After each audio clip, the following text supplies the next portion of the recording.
we all know that we are here for Palo Alto Firewall Training. Palo Alto Firewall is the next generation firewall, and here I expect from your side that you at least you should have knowledge of routing and switching.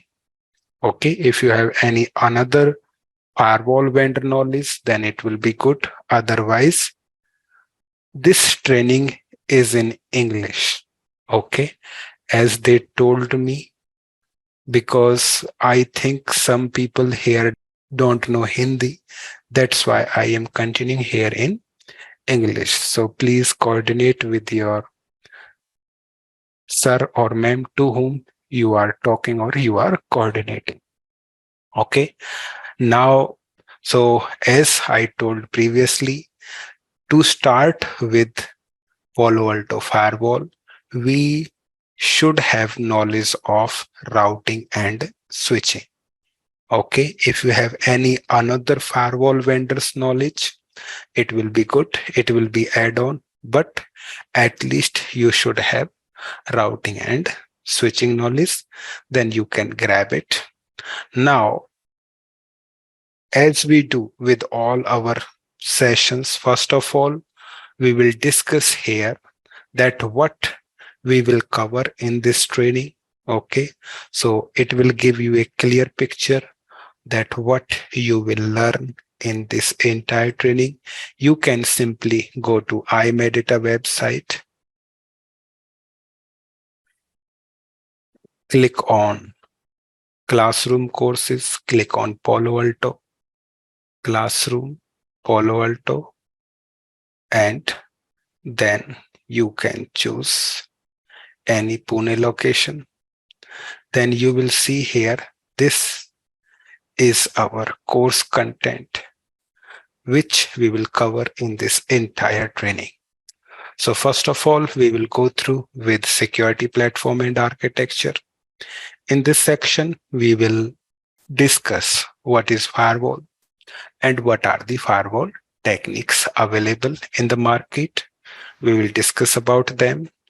Next, in the same section, we will also go through with Palo Alto Firewall introduction, that what is Palo Alto Firewall, what are the features available on PCNSE or Palo Alto Firewall, and another things as well. After that, we will go with initial configuration. Here, we will learn how to set up Palo Alto Lab. Then next, we have here initial configuration, and in this section, we will discuss that how to set up Palo Alto Lab. Resources I'll share with you. Don't worry about that. But yes, you should have capable laptop or desktop. After making lab, we will go through with Palo Alto basics, with GUI as well as with CLI. After that, we will learn here in the same section, zone implementation. Palo Alto Firewall is a zone-based firewall. Okay, here we will learn how to configure zone and how to deploy policy from one zone to another zone. After basics, then we will move toward next and advanced topic, which is IPv4 static routing and default routing, as well as path monitoring. Just like another firewall vendors, Palo Alto Firewall is capable to perform routing. In routing, it supports static routing, default routing, as well as dynamic routing. So we will learn all. So first we will go through with static and default routing and path monitoring. What is path monitoring? It is equivalent to SLA, service level agreement. Okay, using path monitoring, we can check the reachability with next hop. If reachability with next hop exists or available, then we can use that route. Otherwise, we can remove that route. So this configuration of static and default routing and path monitoring, we will learn with two ways, GUI and CLI. Palo Alto Firewall can configure with GUI as well as CLI. So all these configuration we will do. First of all, we will do with GUI. After that, we will learn here how to configure it with CLI. After static routing and default routing, we will learn here how to configure RIP implementation plus troubleshooting. Then we will learn about OSPF implementation and troubleshooting. Next, we will learn here BGP implementation and troubleshooting. After IPv4 routing, same things we will learn on IPv6 static routing and default routing. We will learn OSPF v3 implementation troubleshooting, MPBGP implementation and troubleshooting. So Palo Alto Firewall only supports static routing, default routing, RIP, OSPF, BGP, IPv6 static and default routing, OSPF v3 and MPBGP. These are the protocols supported for routing in IP version 4 as well as in IP version 6. After routing, we have next topic or section, security and net policies. Here we will learn what is net, network address translation, net types like static net, dynamic net, PAT, destination net and UNet. So in this section, we will learn what is net, what is the use case of net, what are the network address translation types available on PAN OS like static, dynamic, PAT, destination net. In another vendor, destination net is called here static PAT, as well as we will also learn about UNet, U-turn net or U-turn traffic, whatever you will call it. After IPv4 net, we will also cover here IPv6 network address translation. After netting, we will learn here site-to-site VPN, or we can say we will learn about IPsec. After theory, we will learn here how to configure site-to-site VPN with IKE version 1 and IKE version 2.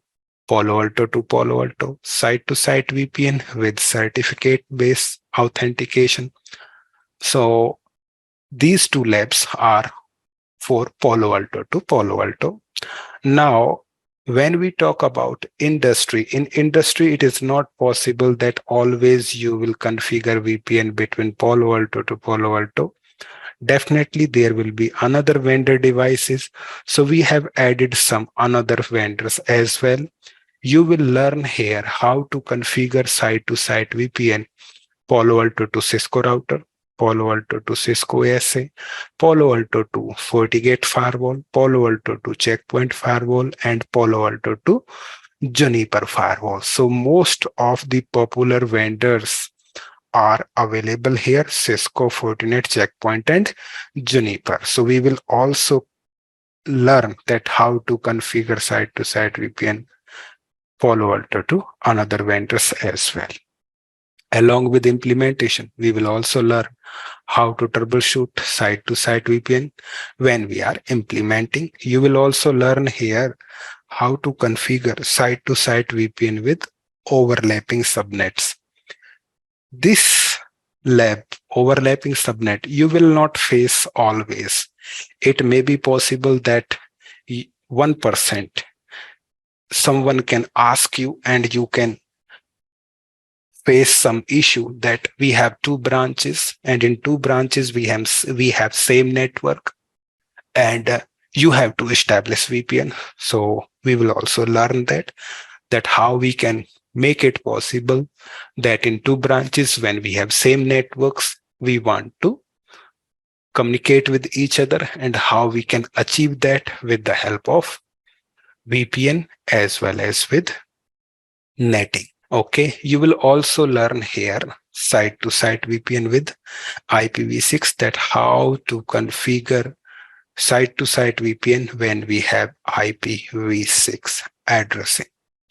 After site-to-site VPN, another VPN is here, Global Protect. So Global Protect is actually SSL VPN.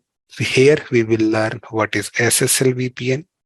Then we will do lab of SSL VPN with full tunnel, SSL VPN with split tunnel. Okay.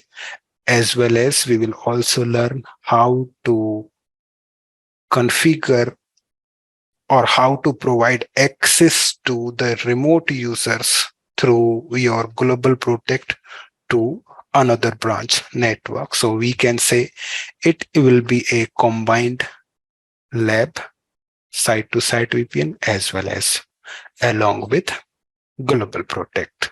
Both VPNs we will configure simultaneously. Then we will make it possible that work from home user should be able to communicate with headquarter lane as well as with another branch lane. So it is just intro. Theoretically, with detail, practically we will cover at the time when we will cover these topics. Next, we have here topic which is called virtual wire. So virtual wire is actually transparent firewall. Palo Alto use marketing term for transparent firewall with virtual wire. So virtual wire or transparent firewall, both are the same thing. So we will learn what is vWire. We will learn how to configure IPv4 vWire as well as IPv6 vWire. After vWire, we have here HA, high availability. We will do theory, that what is HA, what are the terms used during HA, and how to configure active passive high availability with IP version 4 as well as with IP version 6. Till here, these are the normal firewall features from your firewall architecture to till your HA. These are normal firewall features. Any vendor firewall can provide these features. But next or another features are here next generation firewall features like decryption. What is decryption? We will discuss. Okay. So decryption introduction. What is decryption? How to configure it? App ID, content ID, URL filtering, wildfire user ID, and monitoring and reporting. So these features which I have selected now, these are the next generation firewall features only available on next generation firewalls, not on normal firewalls. Okay, so this is just a summary what we will cover. Detailed information you can see down. So this is detailed information what we will cover in each section. When we are talking about lab setup, so this is same in initial configuration or in after lab setup. You will learn how to access Palo Alto firewall, how to enable telnet on firewall, how to enable SSH, HTTP, HTTPS on firewall, how to verify connectivity, how to take backup of the configuration, how to configure firewall with factory default configuration. Then you will learn how to restore the configuration as well as how to recover the admin password and how to upgrade the PAN OS. After that, you will learn static routing and default routing. When we are talking about RIP, in RIP, you will learn basics. After basics, you will learn here tables verifications, redistributions, timer modifications, default route advertise, authentication, and troubleshooting. In OSPF, you will learn here basic with multi-area, tables verification, how to configure virtual link, how to modify timers, how to configure authentication, how to configure stub area, totally stub area, NSSA, and totally NSSA area, how to perform external summarization, how to perform inter-area summarization, and how to generate default route, as well as how to perform redistribution as well as with troubleshooting. What we will learn in BGP, basics, tables verification. We will learn how to modify or change or configure next of self attribute. route reflector client attribute, authentication, summarization, redistribution, and troubleshooting. So these things or points or topics we will learn in particular protocol, which is already mentioned. You can check on the website. Same thing we will learn with IPv6. Okay, static routing, default routing. We will learn same thing in OSPF as we will learn in version 4. Okay, so same topics we will cover in IPv4 and IPv6. In network address translation, you will learn like static net, dynamic, PAT, destination net, UNet, theoretical plus practical. VPN, I have already told you that which VPNs we will learn here. Okay, SSL VPN, already told you that we will learn how to configure global protect, full tunnel, split tunnel, as well as with site-to-site VPN integration. Then we will learn vWire. We will go through with HA. Now let's discuss about these topics which are in front of you, that what is decryption here. Now, so we are talking about, or we are discussing now with decryption. Before decryption, assume we have here PC. So this is our PC connected with firewall, any vendor firewall, and that firewall is connected with internet. At firewall, we have configure a policy. Policy says that allow HTTPS. Now we have a server on the internet.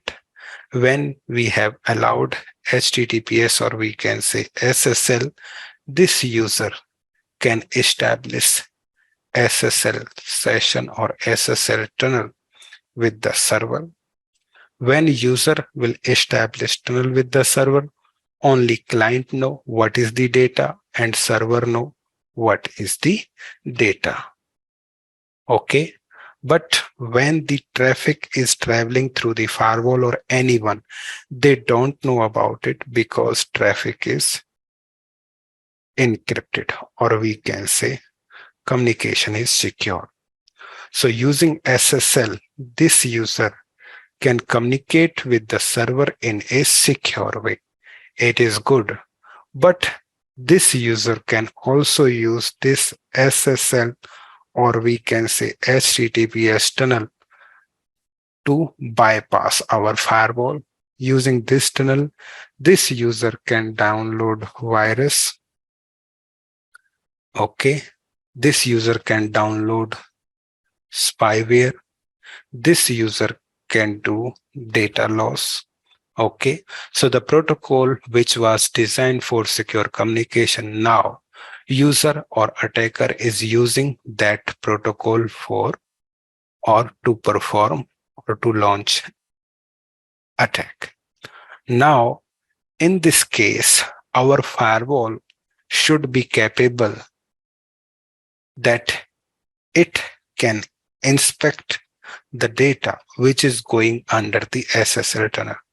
If virus is going, block it. If spyware is going, block it. If any data loss is happening, block it. To do this, our firewall should be capable to perform decryption. So Palo Alto Firewall support decryption, and when we will enable decryption, then firewall can inspect that what is going what is going under the SSL or HTTPS tunnel. If anything or suspected data is going, if that is matching with our signature, firewall can drop that.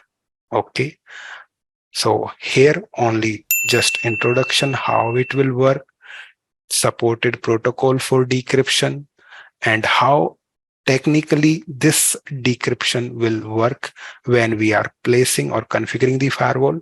We will discuss in detail, but here it's just only introduction that yes, when we will allow SSL or HTTPS, client can establish with session with server, They can communicate in secure way, but during the secure communication, they can download and upload virus spyware, and they can perform data loss in our organization. To stop such kind of activities, our firewall should be capable to perform decryption. When firewall is performing decryption, then firewall will not allow the user that the user or firewall will not allow the user to establish session directly with the server. Firewall will work as a man in middle here.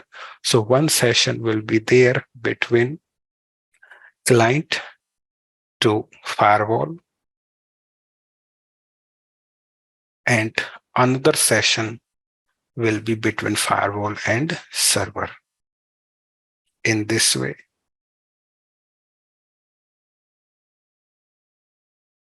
now server knows data is plain text. When it will go into the tunnel, that will be encrypted. When data will be received by the firewall, firewall will convert the data into plain text data.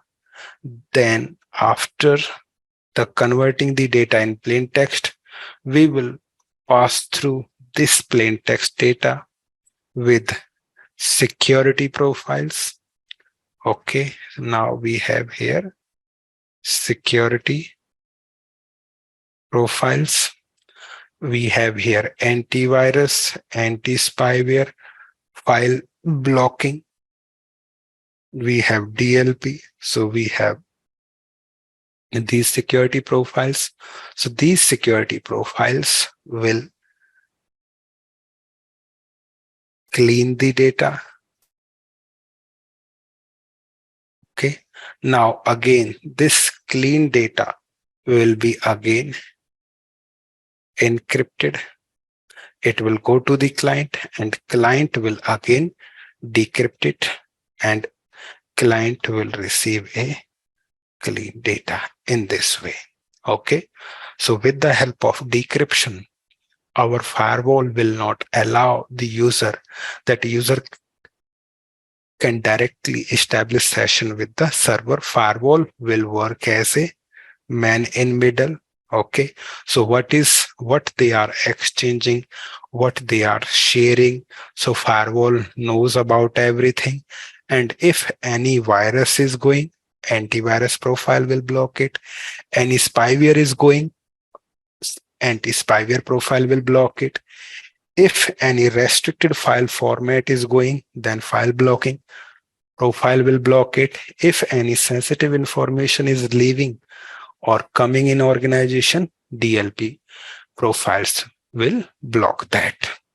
So this is our decryption. So all next generation firewall supports decryption. So it is just intro how to do it, and more about it we will do at the time of decryption. Next we have here app ID. So what is app ID? Let's go through with it. We have here PC that is connected with Palo Alto. Palo Alto is connected with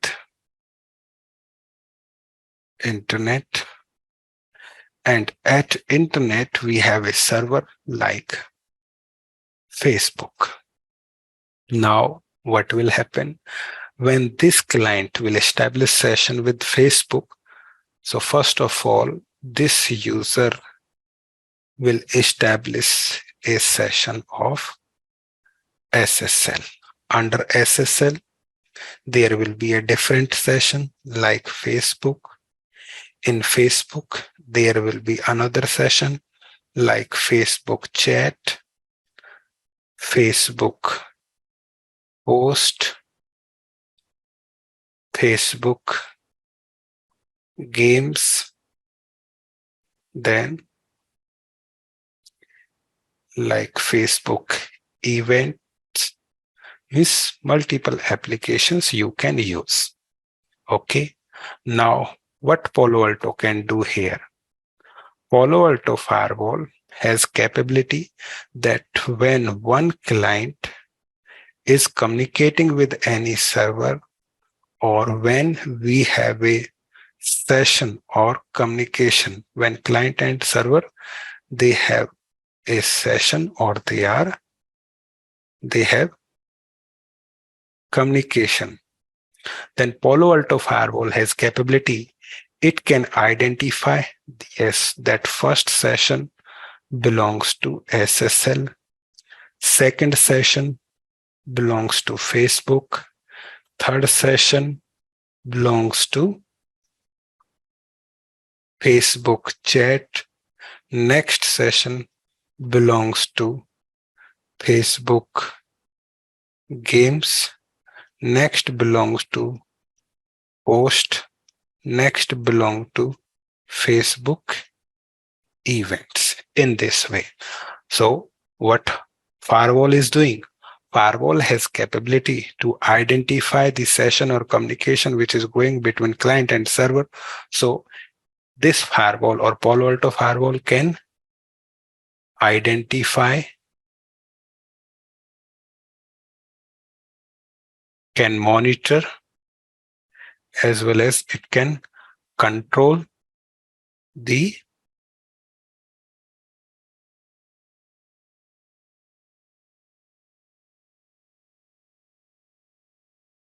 session which is going between client and server. So with the help of app ID, which is equal to application identification, Palo Alto says that with my app ID, you can identify the application, you can monitor those applications, as well as you can control those applications. Like you can allow SSL, you can allow Facebook, you can deny chat, okay? You can deny games, you can allow post, you can deny your Facebook event application. In same way, if you have another server like Google, okay, so first Palo Alto has capability to identify, yes, the first session belongs to SSL, second session belongs to your Google, third session belongs to Gmail, next session belongs to your Google Docs, next session belongs to Google Docs upload, next session belongs to Google Docs download, next session belongs to Google Docs editing. Okay, so as Palo Alto can identify Facebook, same here, Palo Alto can identify this is SSL session, this is Google session, this is Gmail session, this is upload, download, and editing. Just like previous session, Palo Alto has capability that you can deny Google Docs upload, you can deny Google Docs download. So this thing you can achieve with the help of app ID.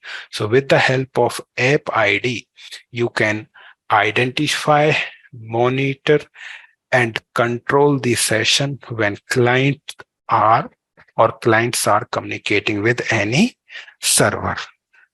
Okay, to identify these applications, Palo Alto Firewall use app signatures. Okay, and these app signatures are updated weekly. Every week, Palo Alto network generates application signatures, which you can download manually or which you can schedule. Okay, so this was something about that, what is app ID and what we can achieve with the help of app ID. With the help of app ID, you can control these applications which are in front of you. Okay, so this was something about app ID. What is next? Next, we have here content ID. Okay. In content ID, we have antivirus, anti-spyware, file blocking, and data filtering profile. So what is this? Let's go through with diagram. We are talking about here content ID. We have a PC connected with Palo Alto. Palo Alto is connected with internet. We have a server here. Client is sending request to server. From request, they are downloading the data. Data can has virus and spyware or any malware will be there. To protect our organization from virus, spyware, and malware, Palo Alto Firewall has a feature which is called Content ID. When we will enable Content ID on firewall, so what is actually Content ID? At Palo Alto Firewall, we have security profiles. We have here security profiles like antivirus. We have anti-spyware. We have file blocking as well as we have data filtering like this. Okay. Now, when client will send request to any public server, request will go to public server. Public server will send data. Okay. Public server is sending data.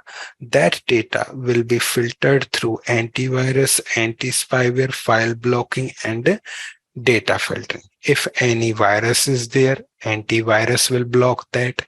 Any spyware is there, anti-spyware will block that. If any restricted file format is trying to come in our organization, file blocking profile will block that. If any sensitive information is trying to leave the organization, then data filtering profiles are there. So it means when data will come, okay, then we have security profiles. So these security profiles will remove any impurities from our data, and then only a pure or clean data will be offered to the client. Okay, so when we use antivirus, anti-spyware, file blocking, and data filtering profiles, when we will enable these profiles on our Palo Alto firewall, that will be counted as content ID. So this was something about your content ID. Next is what? Next we have here URL filtering. So why URL filtering is important here? Let's go through with your diagram. Assume we have here, now we are talking about URL filtering.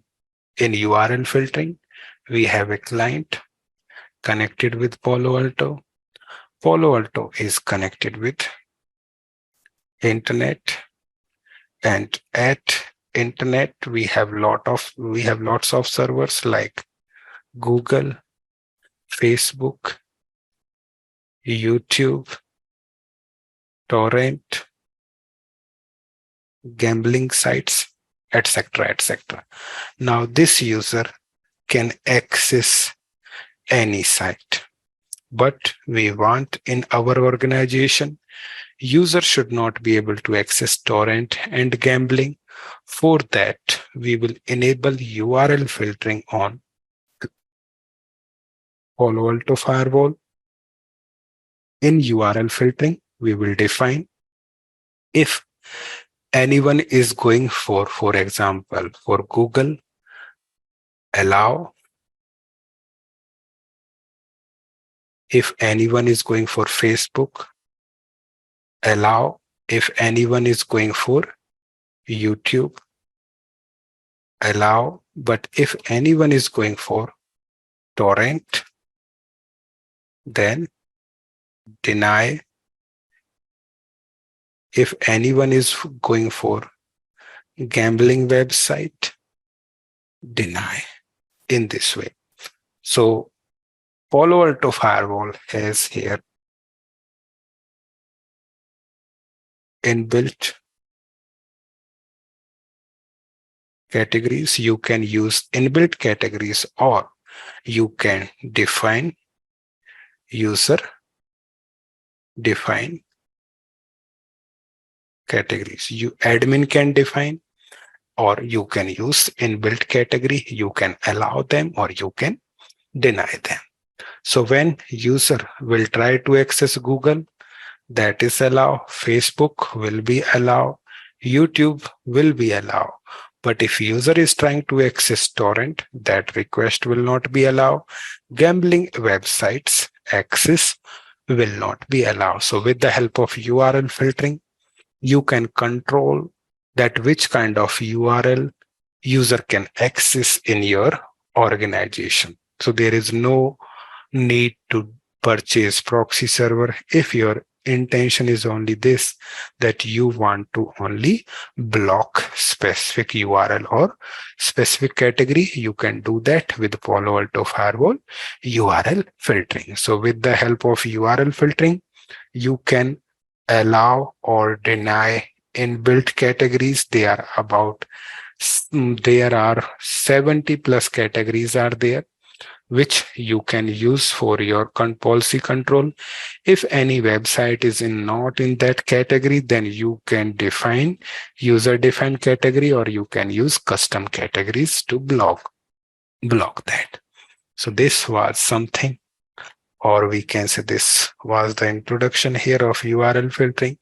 Next, we have here wildfire. So what is wildfire? To understand it, we will go through with the diagram.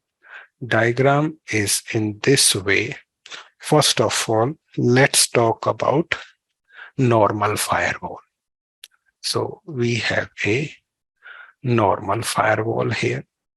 We have a PC connected with normal firewall connected with internet. Okay. And normal firewall connected with internet. At internet, we have a public server. Now, at this normal firewall, we can define or we can configure only one type of rule, which says that rule number one, if attack is non-attack should be deny. If you know the attack, then what to do? Deny. So we can say here in this way, non-attack action. Non-attack should be deny. And how we can say that you know the attack? Because you have the signatures. So I am mentioning here, if you have such kind of virus, different colors I'm using as a signature of virus. If you will receive any data and which contain this kind of attack, you have to deny it. Done. On normal firewall, we can define only one type of rule. If attack is known, deny it. Now what will happen?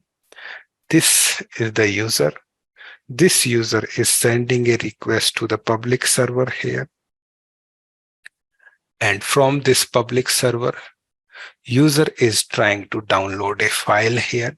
So one file is coming, normal file. There is no attack. When this file has no attack, then file will be allowed. So user will receive the file or file download is allowed. When there is no virus, transmission of data is allowed. Okay, or we can mention in this way, we have a file is not matching with non-attack, that's why it is allowed.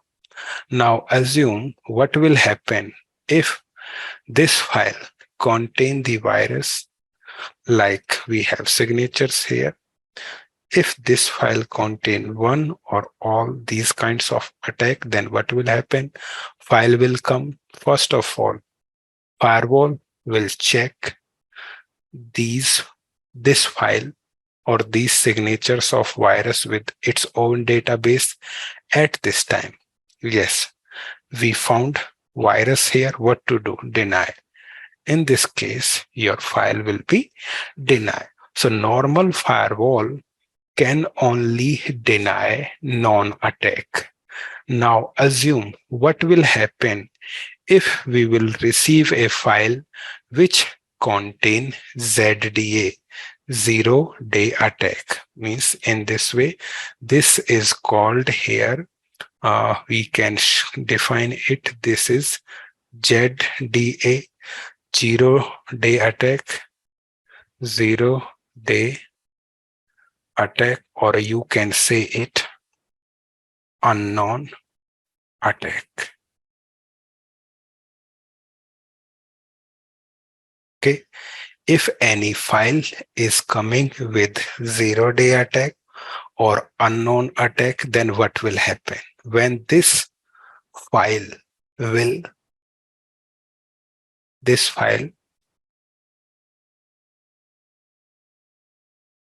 will arrive at firewall will check that this file is not matching with its signature. Then what will happen? Simple. If attack is not known, then what will happen? File will be allowed to the user to download, and user is under ZDA attack. This user is under ZDA attack or unknown attack. Now, normal firewall, as you can see, normal firewall can only deny non-attack, but it can't stop unknown attack. Now, we have to protect our network from these 0-day attack or unknown attack. To do so, we have to use here NGFW, next generation firewall. At next generation firewall, along with rule number 1, we can say that next generation firewall can deny non-attack, but it can also do much more than normal firewall. Here, we will define rule number 2. And in rule number 2, we will define in this way that if you have unknown attack, if we have unknown attack, then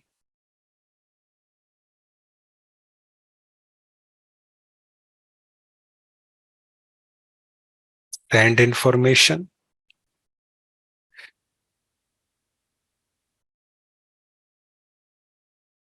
to cloud/data center. Okay, at next generation firewall, along with rule number 1, we will define rule number 2. For unknown attack, send information to cloud. Now assume we have firewall here, Palo Alto Firewall. Okay, at Palo Alto Firewall, we have configured rule number 2. If attack is unknown attack, send information to cloud. This file is coming. It is not matching with rule number 1, but yes, it is matching with rule number 2. If it is matching with rule number 2, send information to cloud. Cloud means data center of the vendor. At the internet, you will see, yes, we have the data center of Palo Alto, or we can say we have the cloud of Palo Alto. Okay, this file be will be submitted to the data center of Palo Alto. So file along with pattern, file along with pattern will be submitted to the data center. At data center, they have dedicated engineers, and what they will do, they will analyze it and they will identify, yes, this is not normal. This is what? This is virus. Okay. This is actually virus. And for this virus, they will develop or generate antivirus.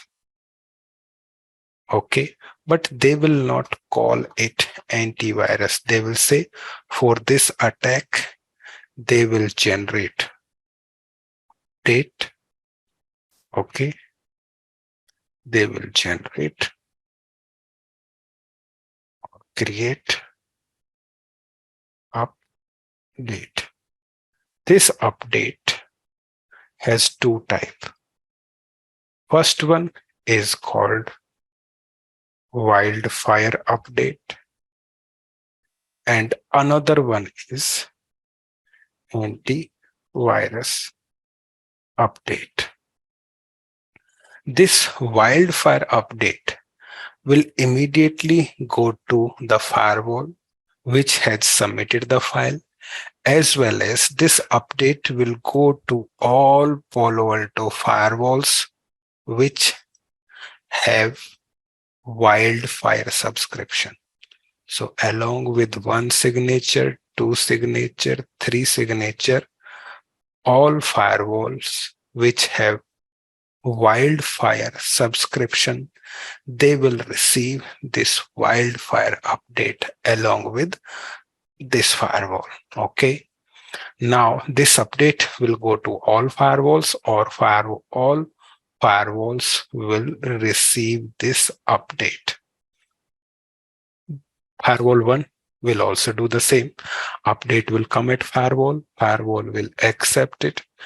It will place the signature in non-attack. Now, this attack is known. When attack is known, then you will see here, if user will try to re-download the file, now file will match with non-attack. At this time, this file will be denied. This file will be denied here, or we can say block here. So when this file will be denied or block, after update, okay, when we will receive the update, after update, this ZDA will be blocked here. But what will happen until this update will come? Before update, ZDA is allowed. Okay. Now, if you are the first victim, no one can protect you. But assume you are behind this firewall, and now you are trying to access this public server. Public server is sending the file, and that file is coming with ZDA, but that is already known for you. Now your firewall will drop it. So what is the conclusion? Conclusion is this: if you are the first victim, no one can protect you. If you are the second one or third one, or if you have update, then yes, definitely Palo Alto Firewall can protect you. Just like Corona situation, if you are the first one, then tata bye bye. Otherwise, if you have vaccination, yes, you are protected. Now question is there, what is this wildfire? This rule number 2 is actually sandbox inspection.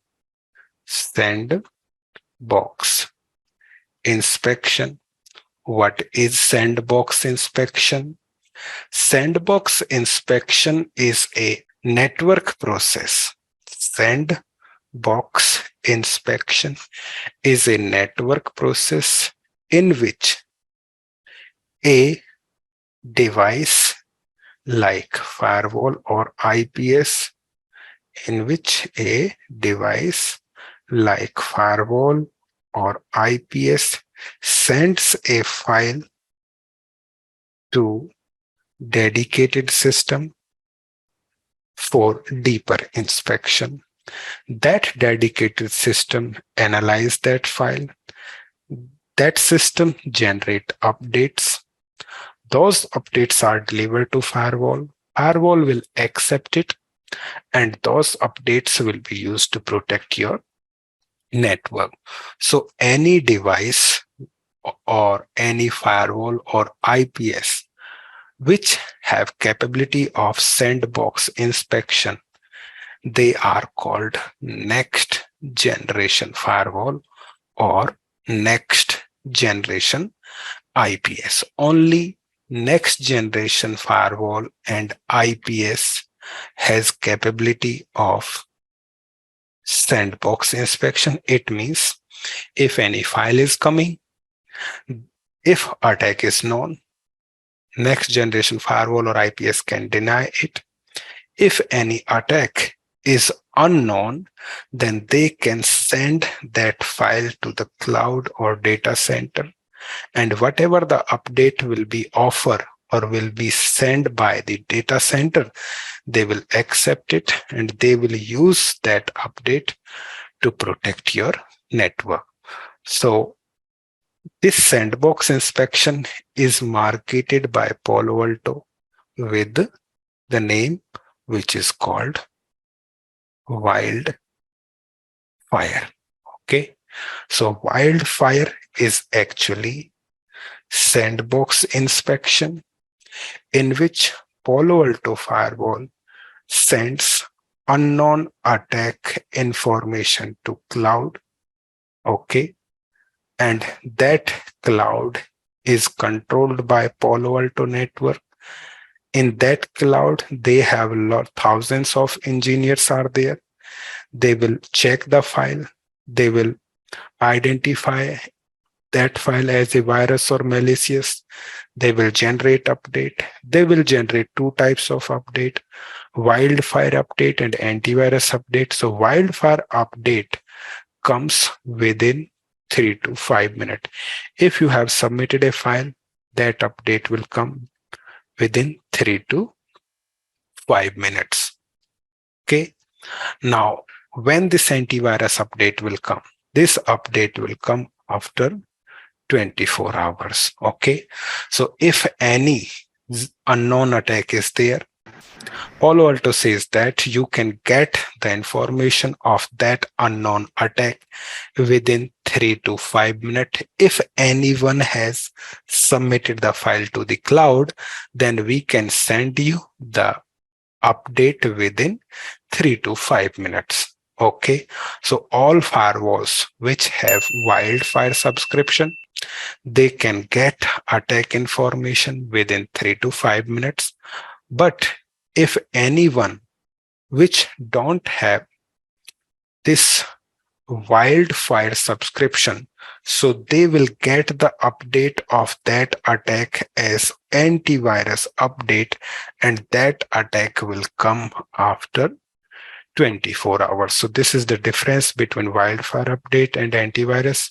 Wildfire updates within 3 to 5, antivirus after 24 hours. So here, I hope that you got it. What is sandbox inspection and what is wildfire or what is wildfire subscription? In wildfire subscription, we configure a rule on the Palo Alto firewall that unknown attack information should be delivered to cloud. So you have to submit the file or information to cloud, okay, as well as accept the update, whatever the update is coming from the cloud. So this is our wildfire here. Now, next we have here user ID. So what is user ID? Let's understand it. For example, now we are discussing about user ID. We have a PC here connected with Palo Alto. Palo Alto is connected with internet. Done. At firewall, we have configured rule that everything is allowed from inside to outside like this. Now we have a server like google.com and a server like YouTube. Done. Or we can say here gambling server. So this user, which has the IP like 192.168.101.100, it's like 1.1.1.1, 2.2.2.2. Now the user will send request to Google. So at firewall, you will see the log. Log says that 192.168.101.100 and it went to 1.1.1.1. Then this is our source, this is our destination. Then we have action here. Action says that allow. Same here, user. Same user is trying to access 101.100, is trying to access 2.2.2.2. Then action is also here, allow. So what we are getting in logs, in these two logs, we are getting what is the source IP, what is the destination IP, and yes, what is the action. We are not happy with this log. We want more information. We want to know who was the user. In these two logs, IP address information is there, but there is no user information. With the help of user ID, we can integrate Microsoft Active Directory with our Palo Alto Firewall. We have here AD or LDAP server. Okay, we have AD or LDAP. So what we will do with the help of user ID, we will integrate them.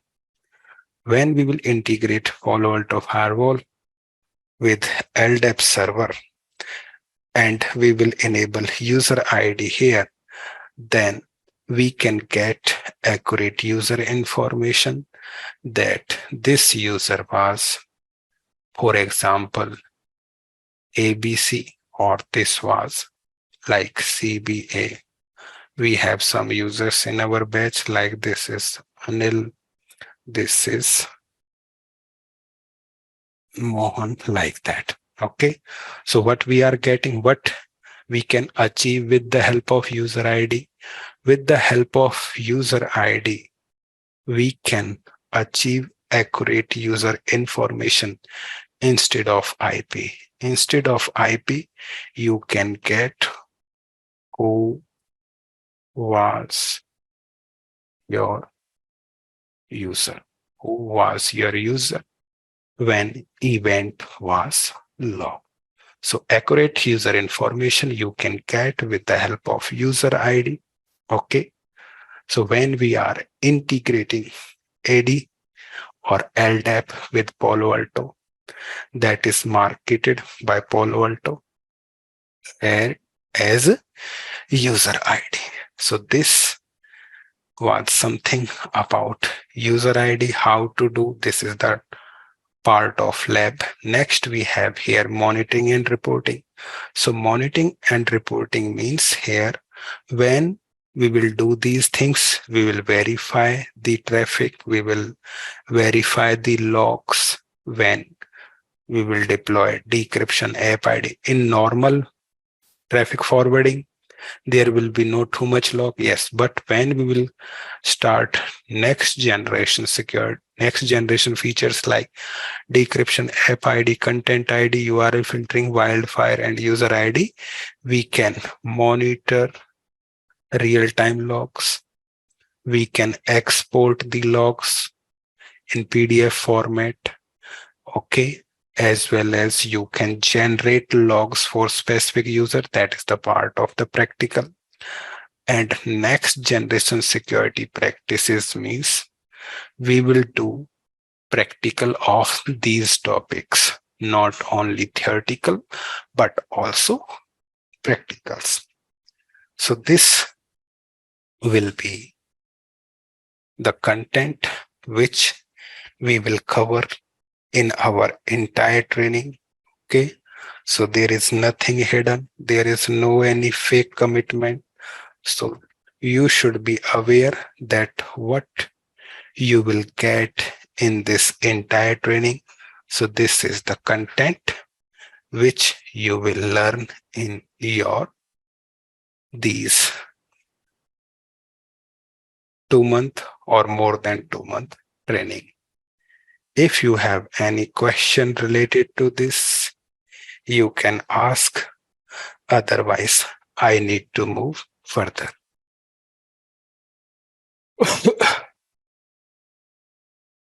Okay.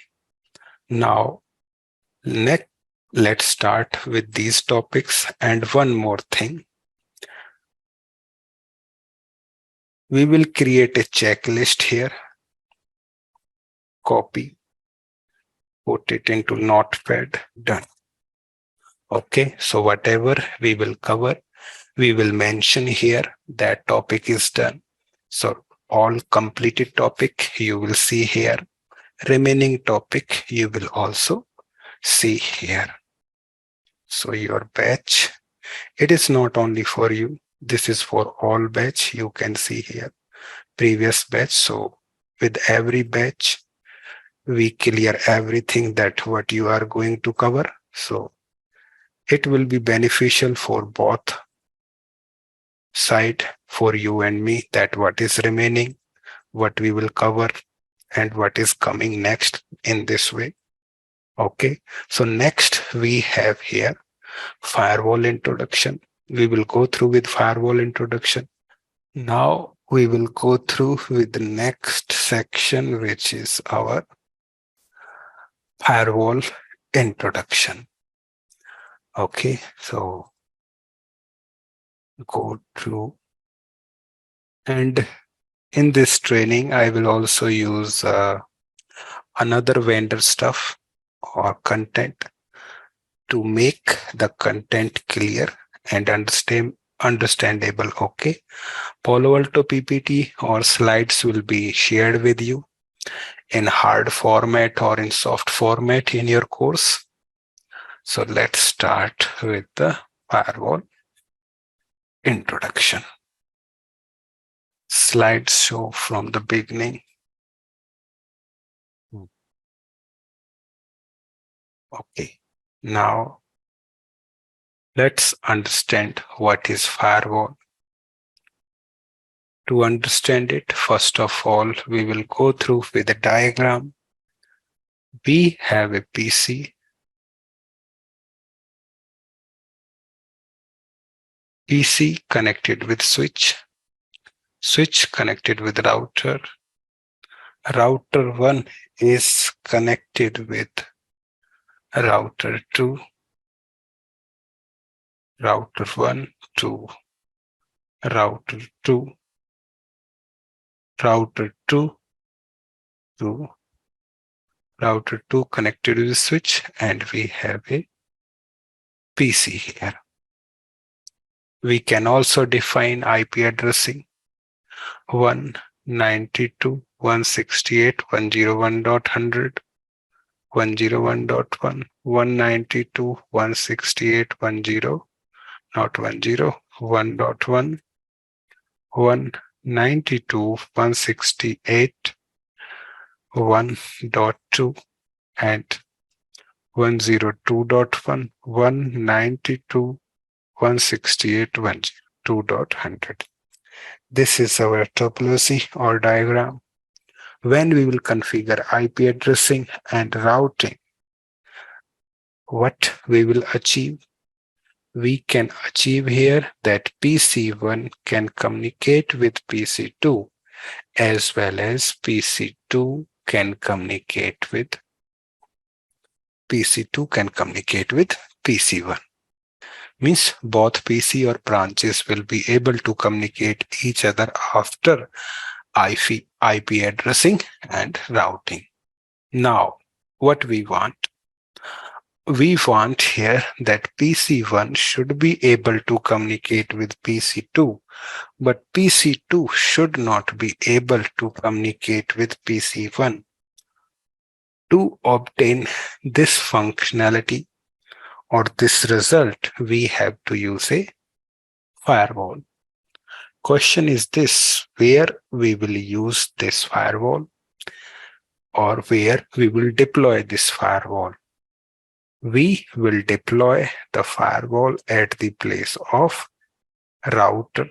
Okay. So at the place of router, we will add the firewall, and at firewall, we will define the policy.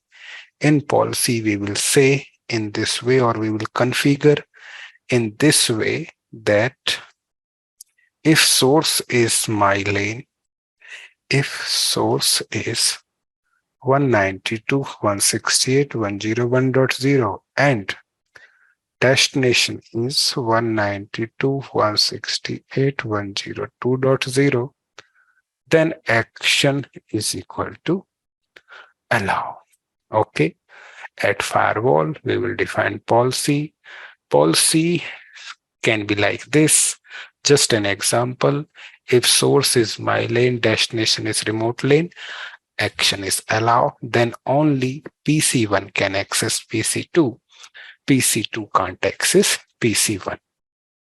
You can use here single firewall, but it is also possible that when we are using single device, that can goes down.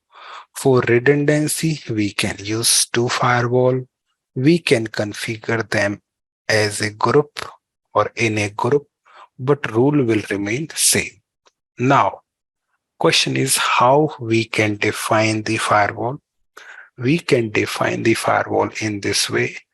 Firewall is a system. Firewall is a system or group of systems or group of system that manage access between two or more network. That manage access network between two or more networks. You can define here. We have defined two network, that 101 can go to 102. Rest of the traffic will be denied.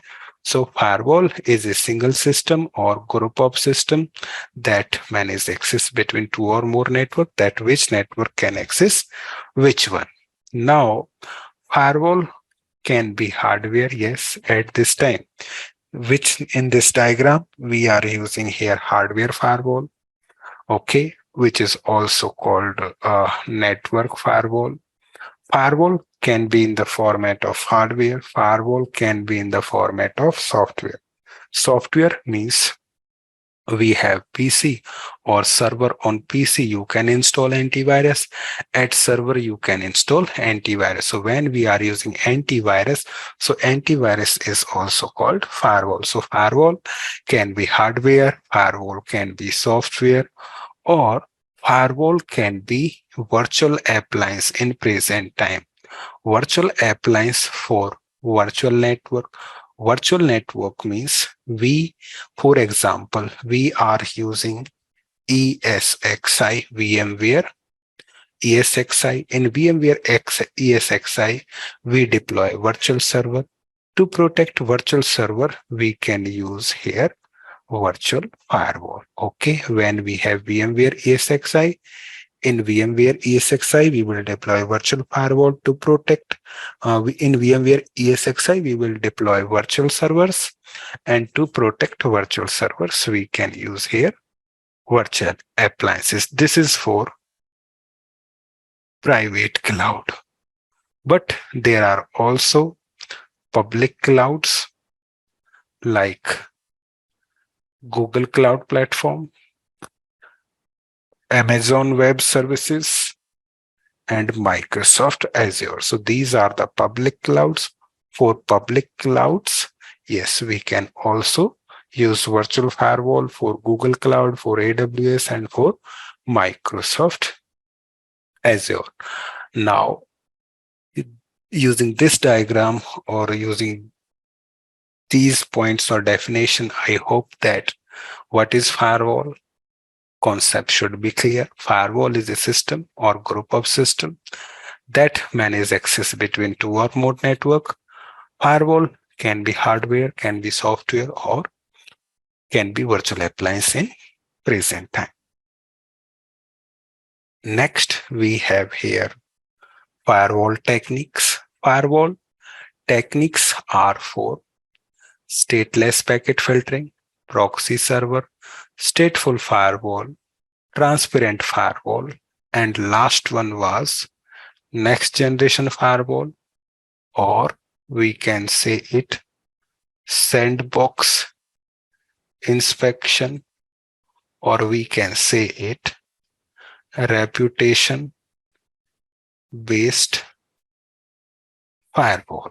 Yes, if someone says what is next generation firewall, which is your sandbox inspection, which can be called reputation based firewall. So all these three terms are same. Okay. So what is next generation firewall? Yes, what is the question? Yes, Rahul, what is the question? Sorry, my question is that if someone is purchasing next gen firewalls, so sandbox inspection would be uh, included in this purchase, or we have to go for another plan? I mean, I just wanted to understand. It would be associated with the next gen, or we had to purchase it separately in terms of No, sandbox inspection. actually what happened, these when we purchase any firewall from any vendor like Cisco, FortiGate or Palo Alto, Mm-hmm. then box cost is different.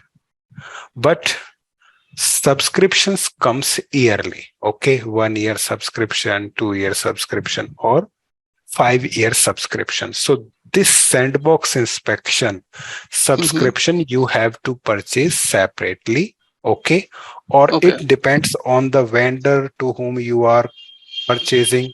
They can give you a combined cost, or they can also mention, okay, box price is this one, so this is your subscription cost. So it's by default that doesn't come. If you want to purchase without subscription, you can purchase, but along with subscription you can also purchase. There is no hard strictness that no, only if you will purchase wildfire then only you can purchase Palo Alto firewall.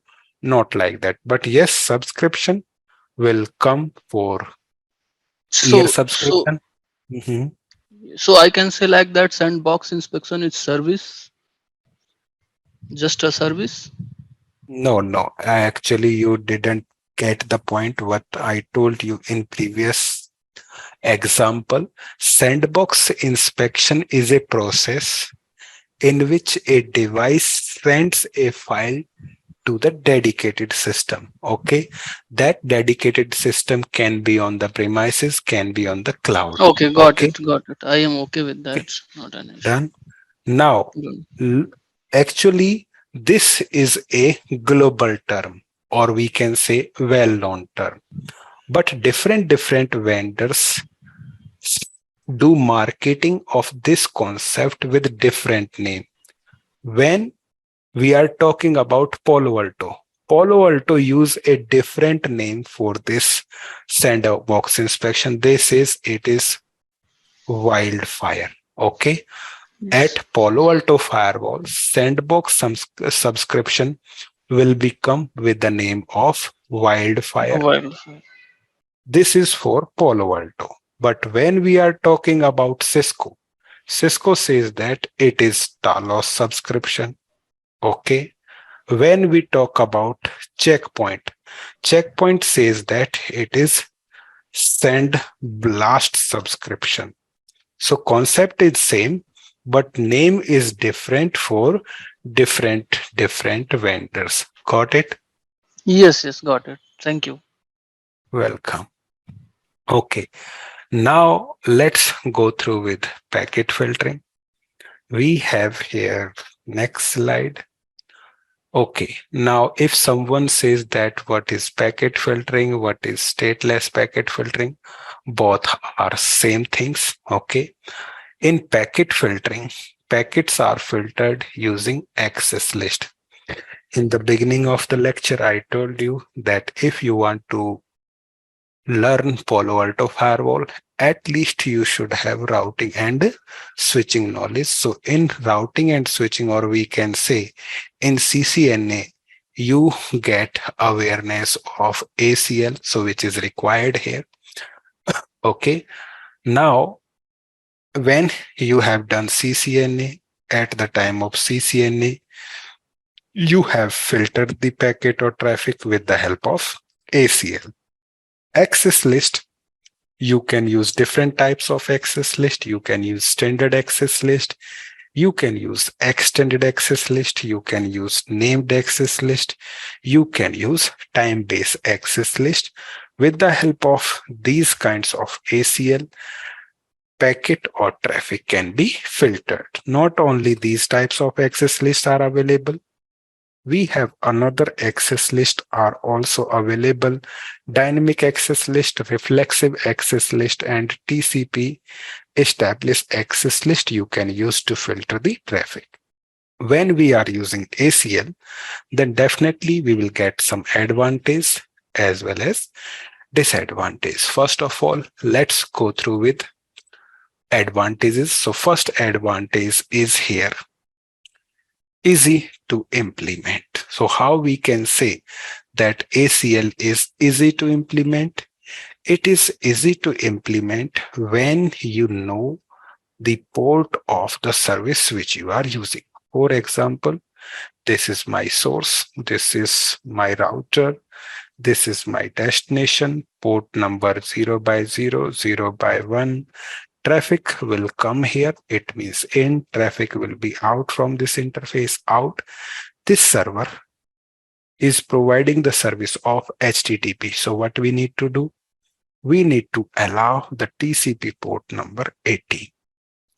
If this server belongs to HTTPS, so we need to allow here TCP port number 443. If this server belongs to SMTP, so we need to allow here TCP port number 25. If this server belongs to DNS, we need to allow UDP port number 53. If we know the port number of our application, then we can say, yes, definitely it is easy to implement.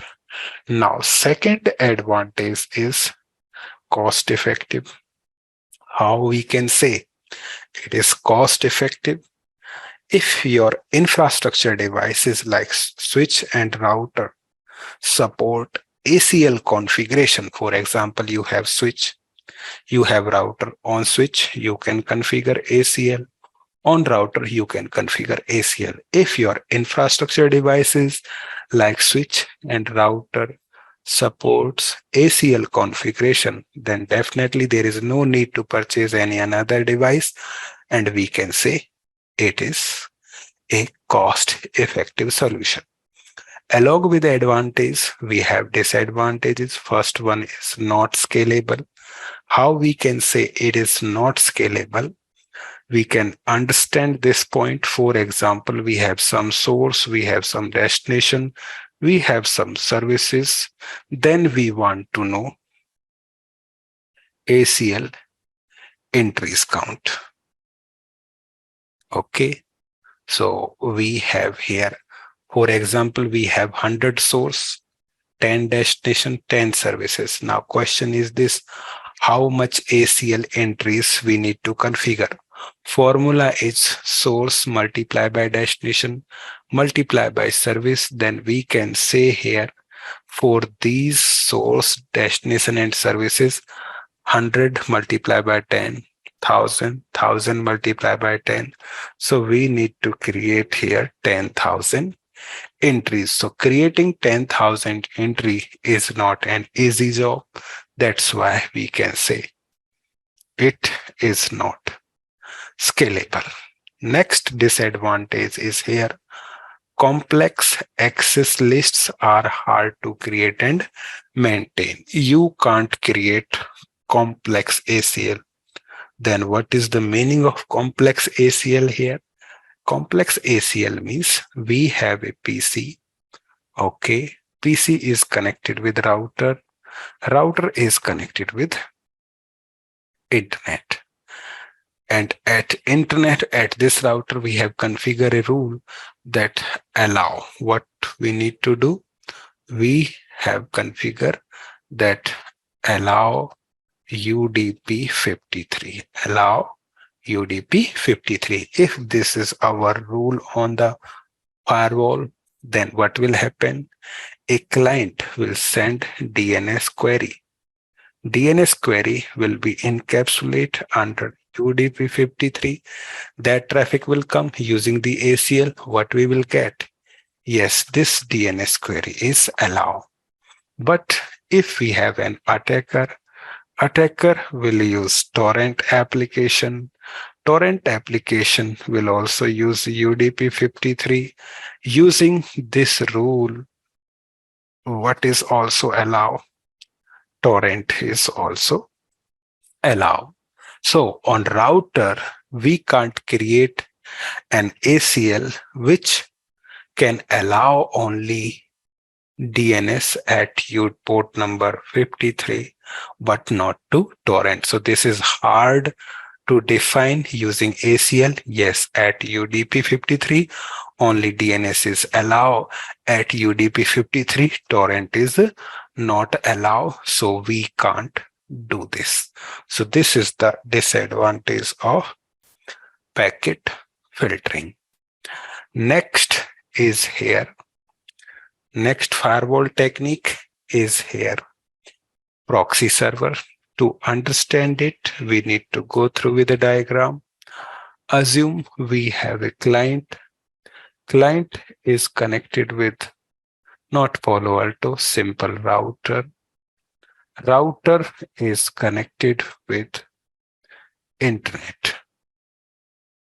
And at internet, we have different servers here. Okay. Like we have here Google and we have here Torrent. Now, if you will configure network address translation, user can access any website like Google and Torrent. Now we want the user can access to Google, but user should not be able to access Torrent. For that, we have to deploy here proxy server. Now we have a proxy server here. This proxy server we will deploy in our lane. So this in the lane, we will configure our proxy server. In the lane, we will configure our proxy server. This proxy server can be deployed in two ways. So first one is here, explicit proxy. Explicit proxy. So when we are using explicit proxy, client will send request to proxy like I want to access Google. The request will go to proxy. Then proxy will check its own policy. In the proxy policy, you can define like If request is coming for Google, allow that. If request is coming for torrent, deny that. Okay. Now, client in explicit proxy, client will send the request to proxy server. Proxy server will proxy server will check the policies. Policies is saying Google is allowed. Then proxy server will send request to via router to Google. Google will give reply via router to proxy, and proxy will give reply to client in this way. Okay. In explicit proxy, client directly sends the request to proxy server. But this proxy server can also be deployed in transparent proxy. In transparent proxy, client has no idea that is there any proxy or not. It simply send request to gateway that I want to go to google.com. Then gateway will send the request to proxy. Again, proxy will check its rule, that is allow. Now proxy will send request to Google. Google will send reply to proxy via router, and then this proxy will send reply to client in this way. Now you can see either we are using explicit proxy, request will go to proxy server. If we are using transparent proxy, request will go to proxy. But difference is this: in explicit proxy, client directly send request to proxy server. In transparent proxy, client sends request to gateway and gateway sends request to proxy server in this way. So explicit proxy required client configuration, transparent proxy required gateway configuration, so that we can send the request to proxy server. So whatever the URL is allow, that will be allow. Whatever the URL is deny, that will be deny here. Okay, so this will be our proxy working. Okay, so as we have gone through with the diagram here, same thing you will see here in easy way or with easy words.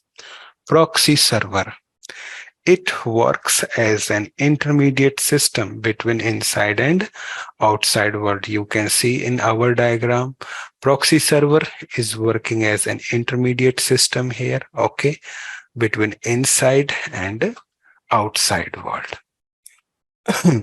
It will not allow, or we can say that proxy server will not allow inside user to go to outside directly, or vice versa. Means our inside client can't go to outside directly, or reply from outside to inside can't go to directly. So this will be our proxy server definition here. You can use it. Limitations: if you are using a single proxy server, then definitely there will be a single point of failure. Okay, to overcome this, we will not use one proxy, we will use here two proxy. One is primary, another one is secondary. Okay, next thing is here, it introduced delay. Yes, there will be some delay in milliseconds. Okay, but if you want to avoid delay, then use a good configuration proxy server according to your client requirements or depending on the size of your organization. Next firewall technique is here, stateful firewall. To understand it, we will go through with diagram. We have a PC connected with firewall, which is your stateful firewall. Then stateful firewall is connected with server. We can mention here IP addresses 192.168.101.100, 192.168.102.100.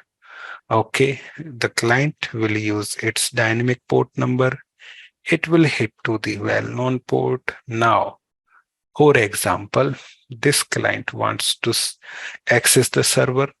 Client will generate a packet, source IP 192.168.101.100, destination IP 192.168.102.100, source port 1025, destination port 443. If client is initiator, definitely it will send SYN packet.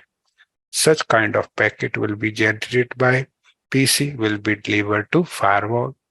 Firewall will create a database like source, which source is coming, like 192.168.101.100 went to 192.168.102.100. What is the source port? Source port is here 1025 went to 443. In this way, a database will be created, as well as what first packet must be seen. If the packet is not seen, then packet will be discarded. So first packet must be SYN packet if it is a TCP packet. So request will be generated by PC. It will be sent to the firewall. Firewall will create a database. After creating database, then this after creating database, this request will be sent to server. Server will give reply. So this was the request packet. Now server will give a reply. In reply, server will say or add a generate a packet 192.168.102.100, destination IP 192.168.101.100, source port 443, destination port 1025.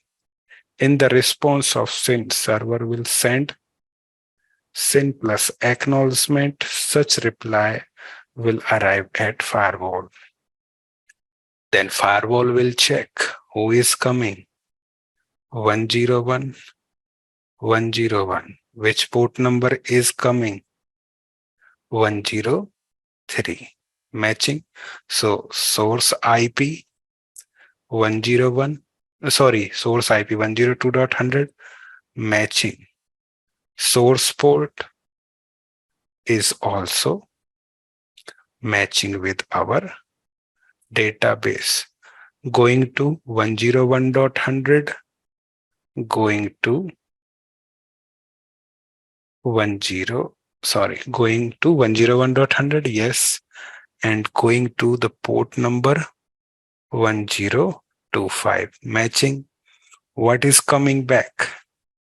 SYN plus ACK is coming. So SYN plus ACK only comes when SYN was sent. Yes, in the response of SYN, only SYN plus ACK can come. Now, you can see the reply packet is matching with our database layer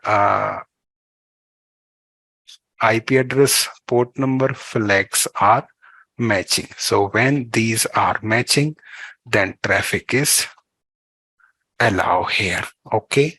If any information will not match, like if source IP, destination IP, source port, destination port, or if there is a different flag is coming, then firewall will drop the packet. So you can see here, when we are talking about stateful firewall, when stateful firewall receives a packet, it adds the packet information in the database, and after adding the information in the database, it forwards the packet to destination. When stateful firewall receives the reply packet, it matches packet information to state table. If they will match, request is allowed. Otherwise, request will be denied here. So same thing is mentioned here, that stateful firewall maintain the state of connection when packet is traveling through the appliance or firewall. Stateful firewall maintain the state of connection in state table. After adding information in state table, stateful firewall forwards the packet to actual destination. When stateful firewall receives the reply packet, stateful firewall match the reply packet information to its state table. If a reply packet match, packet is accepted. Otherwise, packet is dropped. So as you gone through with diagram, same thing is mentioned here. Done. Next firewall technique is here. Okay, state table contents are in front of you. This table called with different name by different vendors, like state table, connection table, session table, etc. Information can be in that table: source IP, destination IP, source port, destination port, and additional information can be present there, like sin plus ACK or ACK. Next, we have here transparent firewall. So what is transparent firewall? Let's understand it with the help of diagram. We have here PC1, PC2, server 1, server 2, PC, server. PC connected with switch. Servers are also connected with the switch. Same here. PC with switch with servers. Switch is connected with router. Switch is also connected with router. Router to router, you can configure leased line. You can configure, or you can connect those routers with internet. You can configure as connect with MPLS as well. Okay. Now we have router. At router, we will configure, first thing which we will configure, IP addressing. We will configure routing. We will configure netting. We will configure BGP or MPLS, okay, etc. Okay, now and we can also configure here VPN. So this is the configuration which we have configured on our routers. Now we want to protect our lane as well as servers. Then what we will do? We will replace router. We will replace router with firewall.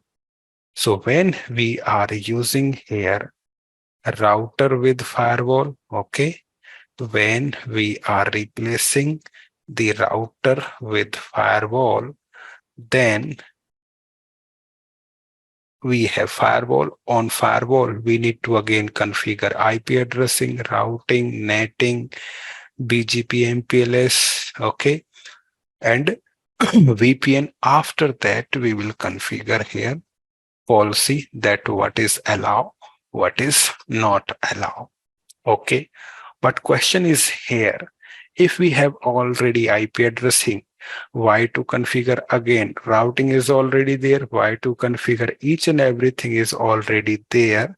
Then why to configure again? Just configure only firewall policy. If we don't want to make any change in our network, then we can use here transparent firewall. Okay, not in normal mode. We can use here transparent firewall. So this transparent firewall is placed between lane and gateway. Lane is connected with firewall. Firewall is connected with gateway. Then we break the connectivity between gateway to LAN. Now we have only firewall here with its two interface. At this firewall, we will deploy policy. Now, no need to change IP addressing, no need to do anything. Just simply between local area network and gateway, we will add our firewall, and at this firewall, we will deploy policy. When we are deploying our firewall between local area network and gateway, this deployment is called transparent firewall. And in Palo Alto firewall, transparent firewall is equal to virtual wire. So virtual wire and transparent firewall both are the same thing. So you can go with lines as well. When we are talking about transparent firewall, so it is acting as a switch with two interfaces or switch of two interface, whatever you will call. Okay, it is a switch. It will act like switch, means it will just forwards the frame, whatever the frame will come at it one interface, which will be forwarded by another. When return traffic or frame will become, that will be forwarded by another interface. But before forwarding the frame, we will just deploy the policy here. Okay, now you can see here that transparent firewall, it works at layer 2, just like switch, or it forwards the frame based on destination MAC address, but still it has capabilities to filter the traffic from layer 2 to layer 7. In other vendors, this functionality is available with the same name or different name, like virtual wire. So virtual wire and transparent firewall both are the same thing. So what is the advantage of transparent firewall? You can deploy transparent firewall in your network if you want to implement firewall in your network without readdressing the surrounding device or redesign your network. If you don't want to redesign your network, if you don't want to reconfigure your devices, then you can use transparent firewall. So this was something about what is firewall, what are the firewall techniques available in present time, like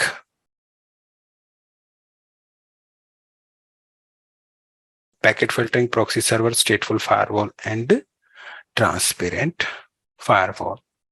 Okay, so today I will keep only this, means we have done course introduction, we have done firewall introduction. Tomorrow we will start Palo Alto Firewall introduction. If you have any question, we can discuss. Otherwise, session finished.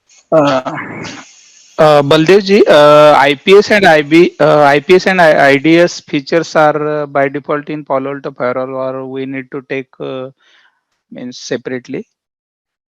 Actually, Ramesh ji ऐसा है, जो पोलो Alto firewall है वो अपने firewall में IPS IDs वाला module अथवा feature नहीं देता है। वो ये कहता है कि देखो आईपीएस आईडीएस किस पे काम करते हैं, सिग्नेचर पे काम करते हैं। तो मेरे फायरवॉल यानी पोलो अल्टो कहता है कि हमारे फायरवॉल के अंदर जो कंटेंट आईडी है ना, जिसके अंदर आप antivirus anti spyware signatures enable करोगे, तो वो एंटीवायरस और एंटी स्पाईवेयर सिग्नेचर ही आपको वर्ल्ड क्लास आईपीएस की कैपेबिलिटी देंगे। लेकिन मेरे फायरवॉल में यानी पोलो अल्टो कहता है कि मेरे फायरवॉल में और वेंडर्स की तरह आपको आईपीएस का मॉड्यूल या लाइसेंस लेने की आवश्यकता नहीं है। Okay Baldev, got it. किसी और का कोई प्रश्न? हाँ जी सर, मेरा ये क्वेश्चन था कि जैसे अब मेरे को नेटवर्क में एक्सपीरियंस है, तो अब मैं सिक्योरिटी नेटवर्क्स में राउटिंग ठीक है, हाँ जी। तो ठीक मैं है। सिक्योरिटी में अब स्टार्ट करना चाहता हूँ, तो वही तो पालो अल्टो सही रहेगा, पालो अल्टो सीख कर अब सिक्योरिटी में आगे, या फिर पहले एएसए वगैरह या कोई और फायरवॉल से स्टार्टिंग? ओके, तो देखो ये ऐसा है, तो मैं ये मान के चलूं कि यहाँ पे हम जितने भी बैठे हैं हमें सिक्योरिटी डोमेन में जाना है, ये ऐसा ही है ना कुछ? हाँ या बरोबर. सिक्योरिटी डोमेन में है, हमें आगे बढ़ना है। तो इसमें कुछ ऐसा है, म्यूट कर सकते हो। जी सर। देखो देखो, अब से पहले एक माइंडसेट चला हुआ है लोगों का, और उसे एकदम से बदलना मुश्किल है। अगर पहले तो हम उस लेवल पे होनी चाहिए कि हम उन्हें बदलें।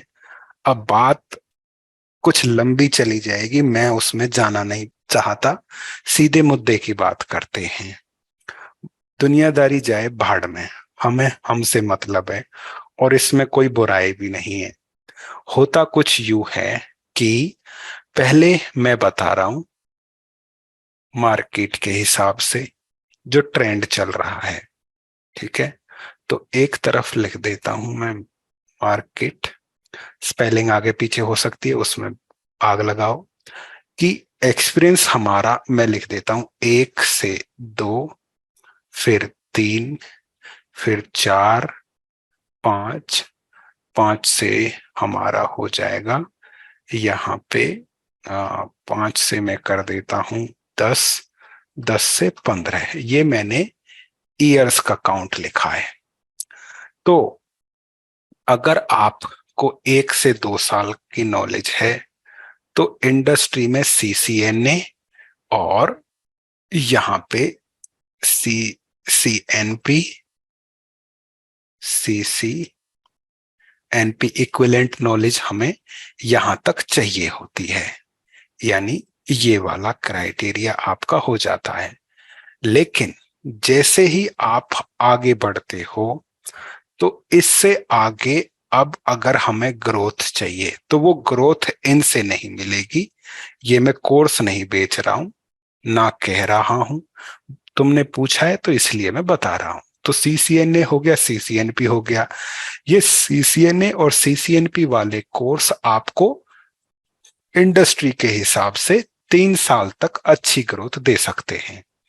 उससे आगे जो हमें लेके जाएगा इनमें को, चाहे आप जिस भी डोमेन के हैं, तो सीसीआईई सिक्योरिटी या सीसीआई करो, किसी भी टर्म में, उस किसी भी ट्रैक के अंदर आप कर सकते हो।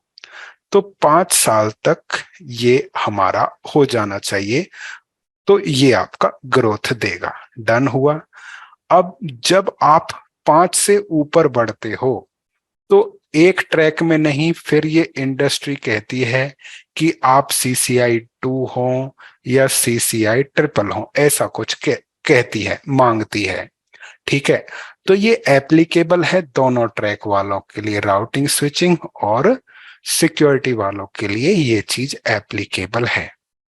अब आप कह रहे हो कि मेरे को, मैं यहां हूं और मेरे को सिक्योरिटी में जाना है, तो जो इंडस्ट्री है सिक्योरिटी वाले कैंडिडेट को, अब मैं यहां पे लिख देता हूं सिक्योरिटी। तो आप इस डोमेन से उठ के चाहते हो यहां पे आना, तो इस डोमेन की भी एक अलग रिक्वायरमेंट है जो कंपनियां मांगती हैं। कि पहले तो अगर आप बिल्कुल ही फ्रेशर हो तो सिक्योरिटी में जाना मुश्किल हो जाएगा। ठीक है, अगर आपका कोई रिलेटिव है अच्छी पोजीशन पे तो मैं उसका कुछ कह नहीं सकता, अगर आपका चाचे मामे कोई नहीं है तो थोड़ा सा फिर मुश्किल हो जाएगा। लेकिन अब कहते हो कि मेरे को सिक्योरिटी में जाना है, तो वो सिक्योरिटी वाला जो शुरुआत है कि मेरे को अच्छी नॉलेज है वगैरह जो भी है, तो एक चीज से काम नहीं बनती। सिक्योरिटी के अंदर ओनली एक वेंडर लीडर नहीं है, तो हमें एक चीज से क्या नहीं बनेगा, काम नहीं बनेगा। अब इसमें कुछ ऐसा है सिक्योरिटी के अंदर, तो एक मैं लिख देता हूं यहां पे कि नॉर्मल नेटवर्क फायरवॉल, तो ये मैं यहां पे मेंशन किधर गया, तो ये हमारा हो गया नेटवर्क फायरवॉल।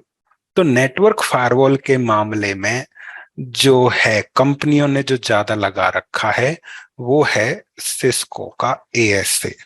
लेकिन ये नेटवर्क फायरवॉल बोलो या नॉर्मल फायरवॉल बोलो, तो यहां तक तो ये ठीक है। लेकिन अब टाइम ऐसा आ गया, किसी टाइम पे सिस्को एएसए का बोलबाला था, लेकिन अब यहां पे केवल इससे काम नहीं चलेगा। अब बात आ जाती है किसकी? Next generation firewall. तो सिस्को इसमें कहीं भी नहीं है, कभी था, आज से 2018 तक या 16-17 तक था, अब वो नहीं है, उस रेस से बाहर है। अब ये दुनिया ऐसी है, यहाँ पे वो ये ना कि आपको जो है जंगल में रहना है वगैरह वगैरह, वही बात, तो ताकतवर रहना पड़ेगा। तो नेक्स्ट जनरेशन फायरवॉल के अंदर आते हैं आपके 3 लीडर। कौन से हैं? नंबर 1 पे पोलो अल्टो है, फिर ये आपका फोर्टीगेट है और चेक पॉइंट है। ये हमारे हो गए। अगर आप कहते हो कि मेरे को उठ के किस में आना है, सिक्योरिटी डोमेन में आना है, तो आप ऐसे आओगे। कैसे? यानी एक्सपेक्टेशन क्या है लोगों की कि जो है, जो सिक्योरिटी वाला बंदा है, वो उसने पहले फायरवॉल पे काम किया हो, यानी उसे नॉलेज हो, तब वो किस में एड ऑन करेगा? चेक पॉइंट में, फोर्टीगेट में और पोलो अल्टो के अंदर वो जो है ऐड करेगा। तो अब हुआ क्या कि एक तो आपको नेटवर्क फायरवॉल आ गया, दूसरा नेक्स्ट जनरेशन फायरवॉल आपको आ गए। अब कंपनी एक्सपेक्ट करती है इस हिसाब से, ठीक है। लेकिन आप यहां हो, तो यहां से उठ के आप कहां रहे हो? इस बॉक्स में आ रहे हो। लेकिन अकेले इस बॉक्स से काम नहीं चलेगा, क्योंकि आप कहोगे कि मेरे को जो है, अब जाएंगे हम इंटरव्यू देने तो हमें थोड़ा जो है मक्खन लगाना पड़ेगा। अब मक्खन ये कहोगे कि मेरे को आता है, लेकिन क्या आता है? पोलो अल्टो ही आता है। तो ये थोड़ा अनमैच कॉम्बिनेशन हो जाता है कि अगर आप कहते हो कि मेरे को ये भी आता है, मैं ये नहीं कह रहा कि सारे करो ना, मैं कोर्स बेच रहा हूं, बस मेरा बताने का ये है कि अगर आप सीधे आके कहते हो ना मेरे को ये आता है लेकिन और नहीं आते, तो वो थोड़ा सा गलत हो जाता है। क्योंकि कोई भी कंपनी जो है सीधा क्या नहीं लगाएगी? पोलो अल्टो या फोर्टीगेट नहीं लगाएगी। और अगर मान के चलो लगा भी लेती है, तो फिर आपको जो है उनका इंटरव्यू क्रैक करना पड़ेगा। तो नॉलेज आपको अच्छी वाली चाहिए, होनी चाहिए। उसके पश्चात फिर आपकी प्रैक्टिकल नॉलेज भी अच्छी होनी चाहिए। तो हो जाएगा, बट वो बहुत ही रेयर कॉम्बिनेशन आपको लेके आना पड़ेगा। तो जस्ट राउटिंग स्विचिंग से यहां पे जाना है, तो आपको कंपनियां इजीली क्या नहीं करेंगी? जो है एक्सेप्ट नहीं करेंगी। तो वो आपके लिए थोड़ा सा मुश्किल हो जाएगा। तो अगर सिक्योरिटी में आना है तो आपको जो है इन फायरवॉल्स लीडर्स ये हैं, ये तो चाहिएगा ही चाहिएगा। अब दिक्कत ये है कि जो ये है ना, ये सीधा ये बताते हैं कि मेरे फायरवॉल पे कोई चीज किस प्रकार से कॉन्फ़िगर होगी। लेकिन अब डिटेल्ड में जो मैंने स्लाइड आपको अभी चलाई है वो पोलो अल्टो की नहीं है, वो सीधा जो है अपनी क्या है, अपनों की अपनी बढ़ाई, दूसरों की बुराई, और सीधा अपनी मार्केटिंग पे उतरते हैं। तो ये मैंने औरों से जो है कलेक्ट करके एक्चुअली सिस्को वाला स्टफ चलाया है कि ताकि आपकी समझ में आ जाए, ये समझाने के लिए कि फायरवॉल क्या होता है, फायरवॉल टेक्निक्स क्या होती हैं। अब वो जरूरी क्यों है? जब आप इंटरव्यू देने जाओगे, आपसे अकेले पोलो अल्टो नहीं पूछा जाएगा, आपसे ये और ये, चाहे वो लिखें बोला पोलो अल्टो के लिए रहें, लेकिन पूछेंगे और चीजें भी आपसे। तो इस वजह से जो ये आपको बताया है स्क्रैच से, इसीलिए बताया। तो शायद आपको आपके प्रश्न का जवाब मिल गया होगा कि सीधा पोलो अल्टो या सिक्योरिटी में घुसना थोड़ा सा मुश्किल इसलिए है कि सामने वाला बंदा जो है उसकी एक्सपेक्टेशन ये है कि आपको ऑलरेडी और फायरवॉल की भी नॉलेज हो। आप सीधे पोलो अल्टो टेक में जा रहे हो तो कोई दिक्कत नहीं है, लेकिन यदि किसी कंपनी में जा रहे हो तो अकेले पोलो अल्टो से काम नहीं चलेगा। जी सर, जी। थैंक यू, समझ आ गया। और कुछ? बलदेव जी, ये पालो अल्टो फायरवॉल ट्रांसपोर्ट मोड में स्विच की तरह एक्ट करता है, तो वो लेयर 3 इंफॉर्मेशन भी वो ट्रांसपोर्ट करता है, मतलब कैसे ट्रांस देखो, एक्चुअली? ऐसे हमें परेशान होने की जरूरत नहीं है। हाँ स्विच के पास फायरवॉल के पास फ्रेम आएगा, फ्रेम को एक इंटरफेस से आएगा, दूसरे को भेज देगा। ये तो हो गई फॉरवर्डिंग। आ गया समझ में? हाँ हाँ। लेकिन अब फ्रेम के अंदर पैकेट होगा, पैकेट के अंदर सेगमेंट होगा, सेगमेंट के अंदर डेटा होगा। तो वो अंदर के कंटेंट को भी, लेयर 3 लेयर 4 अंदर के डेटा को भी चेक करने की क्षमता रखता है, लेकिन राउटिंग नहीं करेगा। राउटिंग का मतलब होता है एक नेटवर्क से आया दूसरे में फॉरवर्ड कर दिया, ऐसा कुछ भी होने वाला नहीं है। यहाँ पे बस इतना होगा कि एक इंटरफेस पे आया, फ्रेम को दूसरे पे फॉरवर्ड कर देना है। लेकिन अगर फ्रेम के अंदर जो पैकेट है, पैकेट के अंदर जो कंटेंट और डेटा है, यदि वो मेरे रूल को तोड़ता है तो मैं उसे ड्रॉप कर दूंगा। ये काम वो करेगा। क्लियर हुआ या अब भी कोई डाउट है? नहीं, क्लियर हुआ बलदेव जी। हाँ। और बलदेव जी, एक और क्वेश्चन था लास्ट, कि ये पालो अल्टो फायरवॉल पे एसीएल कॉन्फ़िगरेशन की जरूरत पड़ती है कभी? नहीं, देखो, एसीएल का मतलब हो गया रूल। तो हर फायरवॉल का अपना कॉन्फ़िगर करने का तरीका अलग होता है। जो ये एसीएल की बात कर रहा था, ये मैं आपको फायरवॉल टेक्निक समझाने की बात कर रहा था। एसीएल जो कॉन्फ़िगर की जाती है वो सिस्को राउटर, सिस्को स्विच और सिस्को एएसए पे कॉन्फ़िगर की जाती है। पालो अल्टो पे एसीएल नहीं बनाते, रूल बनाया जाता है। एक्चुअली एसीएल भी रूल होता है, तो उसको आप रूल बोलो, पॉलिसी बोलो, एसीएल बोलो। It is a method to configure firewall policy, but specially ACL term ना पालो अल्टो के लिए है ना चेक पॉइंट के लिए है। ये केवल सिस्को एएसए राउटर स्विच के लिए है। ठीक है? यस, ओके बलदेव जी। और कोई भाई? बलदेव जी, एक क्वेश्चन था, और एक वायरस बोलो। और मालवेयर में मेन डिफरेंस क्या होता है, मतलब? देखो, होता कुछ ये है, एक्चुअली मैं बताऊं आपको, ये वो चीजें हैं जिन पे हमारा कोई कंट्रोल है नहीं। Piece of code which can infect our system और आवर सर्वर्स, ये इस प्रकार से वो कह देगा। अब जो मालवेयर है, तो मालवेयर ये है कि इसको इस तरह से लो। वायरस तो हो गया आपका एक चीज, ठीक है। फिर एक हो गया आपका स्पाईवेयर, फिर एक हो गया आपका बॉट, या फिर हम बोले तो बॉटनेट। और भी अगर कुछ है, ये जो गंदगी का ढेर है, इस पूरे को समराइज करने के लिए हम क्या नाम दे देते हैं? मालवेयर कह देते हैं। अब मालवेयर के अंदर आपके ये सारी गंदगी एक साथ आ जाती है। तो वायरस एक स्पेसिफिक चीज हो सकती है, स्पाईवेयर एक स्पेसिफिक चीज हो सकती है, बॉटनेट और बॉट एक हो सकता है। लेकिन उस पूरे गंदगी के ढेर को एक नाम दे दिया जाता है मालवेयर। ठीक है? यस बलदेव जी, समझ आ गया अभी।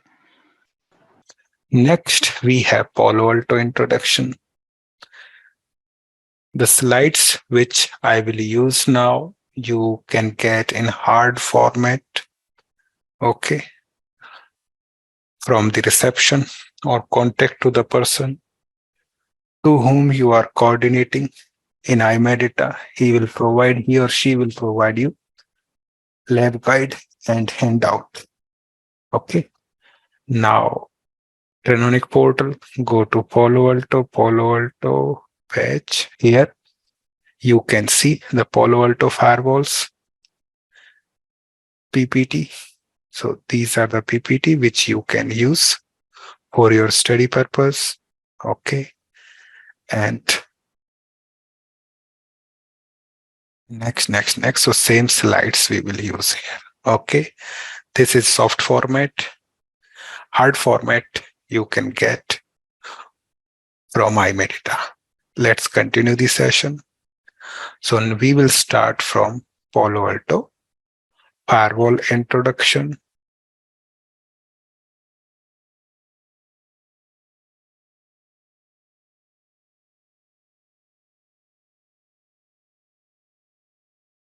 Okay, so this is a history about Palo Alto. It may be useful or may not be useful when you are going through with the topics or content of the Palo Alto. It may be possible that someone asks you that who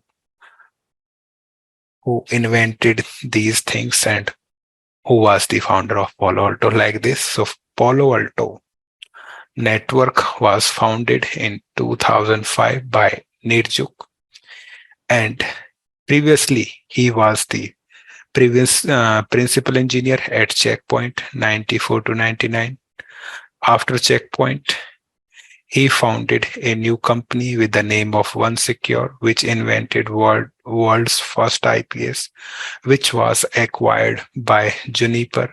So in 2002 to 2005, he worked as a CTO of NetScreen Juniper, and then in 2005, he started a new company with the name of Palo Alto.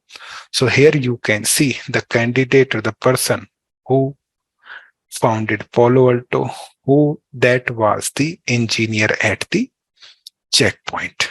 After that, he was the founder of OneSecure company, which was acquired by Juniper. Then in 2005, a new company again. This candidate means Nirjuk invented App ID, User ID, and Content ID. What is App ID? I already told you. With the help of App ID, you can identify the applications. When one client and server, they are communicating, like this is SSL session, this is Facebook session, this is Facebook chat, post, game, etc., etc. Then we have here user ID. With the help of user ID, we can integrate Palo Alto with Microsoft AD. So what we will get accurate user information about the user, not only IP address. Next topic is here content ID. Yesterday I told you that when we will enable antivirus, anti-spyware, file blocking, and data filtering profile on Palo Alto Firewall, they will be counted as content ID. So app ID, user ID, and content ID was invented by Nirjuk. These features builds a next generation firewall that can identify and control more than 3,000 applications. So when at the time these PPTs were made, according to their documentation, they says that they have more than 3,000 application signatures which you can control, but now we have more than 3,000 application signatures available on Palo Alto. So these things makes a firewall, means a strategic security device. Again, means these are just only the words to attract the customers or people, but yes, Palo Alto Firewall is a next generation firewall. So this is sufficient, because this kind of information you can't retain in your mind. We have a information that who is the leader in network firewall. Palo Alto, Fortinet, Checkpoints are the leader. Now Cisco is out of the race. Currently, we have only 3 leaders in the market: Palo Alto, Fortinet, and Checkpoint. Now about certification. So we are going with PCNSE, Palo Alto Certified Network Security Engineer certification. What is the content? I have already shared with you. Now we will go through with same topics which we gone through yesterday, but words can be different, meaning or extract will be same. Now here it is saying that firewall introduction. So what is firewall? I already told you yesterday. So you can go through with those definition, or you can go through with these definitions as well. So firewall is a network security system that monitor and control the incoming and outgoing network traffic based on predetermined security rules. So whatever you have configured, firewall will allow or deny the traffic. Firewall typically establish a barrier between trusted network, which is our internal network, and untrusted network, which is our external network, like internet. So firewall will work as a barrier between trusted and untrusted network. Here it is saying that we have two types of firewall. Network firewall. Network firewalls filter traffic between two or more networks and run on a hardware. But there is also another type of firewall which is called host-based firewall. So host-based firewall run on a host computer and control network traffic when that is coming in or out of those machines, like antivirus. So this is the example of network firewall. And when we have a PC, we have installed antivirus, that is the example of host-based firewall. Now we have evolution of firewall. First generation, which is called packet filtering. Second generation, which is called stateful firewall. Third generation, which is called application firewall. What is first generation? So yesterday I told you that when we have router, on router we can deploy ACL. When traffic will in or out of the interface, you can filter the traffic. So the first generation packet filter, okay. So these are the routers. So these are the routers here. Packet filter act by inspecting packet transferred between devices. When devices are transferring packet, you can filter them. When a packet is received on the device, like router can take following actions, like it can drop the packet, it can reject the packet, and it can permit the packet. Packet may be filtered based on your source and destination IP address, based on protocol numbers, based on source and destination port numbers. You can filter the traffic here. Okay, but here it is not showing the advantage, disadvantage, which we have discussed yesterday. So simply it is saying that packet filtering is done by router. That's it, without wasting time. Now we have here second generation firewall. So second generation firewalls are stateful firewall. Stateful firewall can do all the functions that packet filter can do. In addition to this, they maintain knowledge of specific conversation between endpoints by remembering which port number the two IP address are using at layer 4. Or we can say when traffic will pass through the stateful firewall, the stateful firewall will remember layer 3 information and layer 4 information. That's it. Okay. Stateful firewall are connection aware or state aware. Connection aware or state aware means they follow the rule. They follow the rule here, like first packet must be SYN and second packet must be SYN plus ACK and third packet must be ACK, in this way. Okay, so in this way we can say that stateful firewall are connection aware. It means first packet must be SYN, first packet must be SYN, second packet must be SYN plus ACK, and third packet must be ACK. Okay, if first packet is not SYN, stateful firewall will drop the packet. So they are connection aware. They strictly follow the rule of how connection will be established. Now, what is the difference between stateless and stateful? So here the main difference is this: stateful firewalls are connection aware, but stateless firewall, they do not keep the track of the packet context, such as the nature of the traffic. Means simple, stateful follow the rule. The first packet must be SYN, second must be SYN plus ACK, third packet must be ACK. But stateless do not keep a track of this information. Okay, this is the main difference. Rest of the information you can read in the PPT or slide which you have in your handout. Next, we have here third generation, which is called application firewall. Yesterday, we gone through with a point that was that packet filtering packet filtering, uh, packet filtering has a problem that you can't configure complex ACL. Means when you have allowed UDP 53, like if you have allowed UDP 53, under that UDP 53, DNS can go as well as torrent can also go. Okay, torrent or DNS, any traffic can go. So this is the drawback of packet filtering. Okay, to protect our network from such kind of attack, okay, we have here application firewall. Now, what is the benefit of application firewall?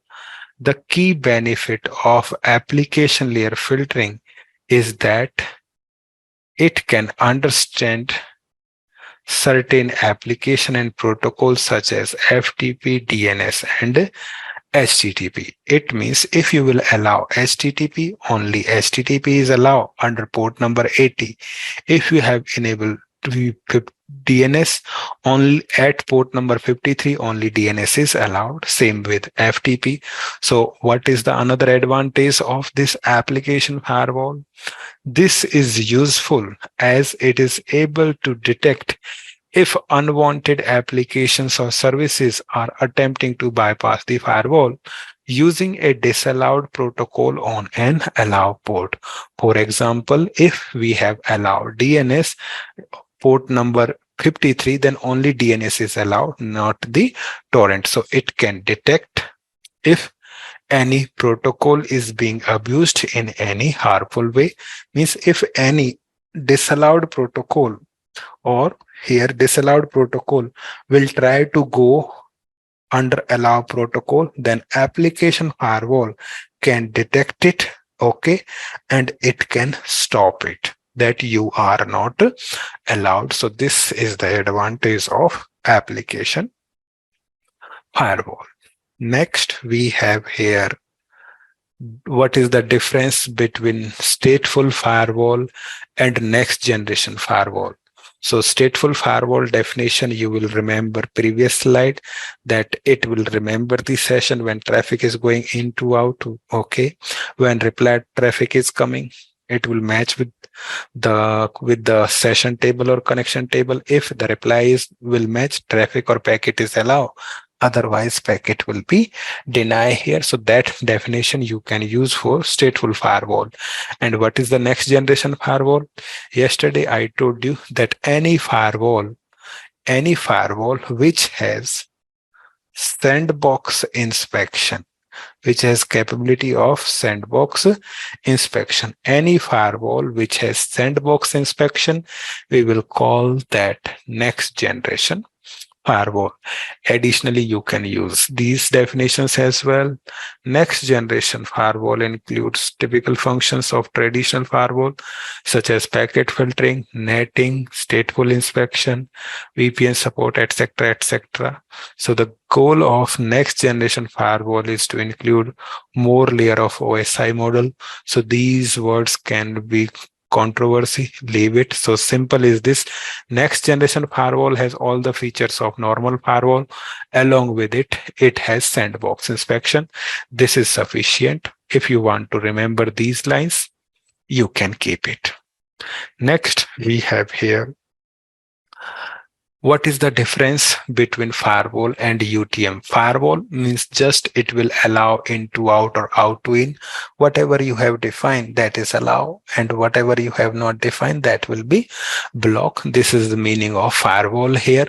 But you know that when firewall came in this world, after that some people or some companies introduced UTM. So what was the UTM? Before UTM, this is the diagram or topology of a network.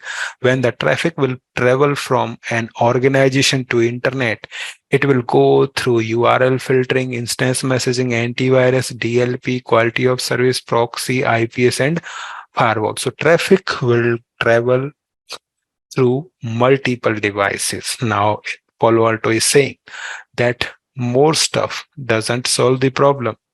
When we have more stuff, then we need multiple helpers, or we can say here firewall helpers have limited view on the traffic. And when we have multiple device, which is complex and costly to buy and maintain. When we have to buy multiple devices, definitely they will be costly and hard to maintain. But what UTM does, in UTM, we merged all these functions in a single device. So when we are putting all these things of IPS or embark, so when we are putting all these features in the same box, then Palo Alto is saying that POX is just slow, or UTM will become slow. But it is not in this way. It is only to attract the customer. For example, Palo Alto wants to sell its product to the customer. So what is the first approach? Degrade or do a negative marketing of your competitors and do positive marketing for your own product in this way. So in this way, Palo Alto is saying that UTM is bad, not, but it is not like that. Okay, next we have here cyber attack life cycle. So these are the points which will tell you that how attack will happen. First of all, attacker will do a research. It will identify or select the target. After selecting the organization or person, target can be individual person, target can be a department, target can be an organization, target can be a country or state, like this. Okay, after selecting of target, attacker will pair remote access malware with exploit into a deliverable payload. Like malware or virus will be attached with a PDF file or with Microsoft Office file. Then this weapon will be transmitted to target via email or via website or via USB drive. When weapon will be delivered, then weapon code is triggered. Okay, and exploiting vulnerable application or system means the code will affect the targeted system or application. Then this weapon will install a backdoor on the targeted system, which will allow a temporary or persistent or permanent access to the attacker. Then outside server means attacker communicates with the weapons and which can provide hands-on keyboard access inside the network. Then attacker will work, or attacker works to achieve the objectives of the intrusion, or means he can perform exfiltration or destruction of data, means he can do whatever he want if he has or she has a complete control on the device which was compromised by the attacker. So in this way, attack is performed.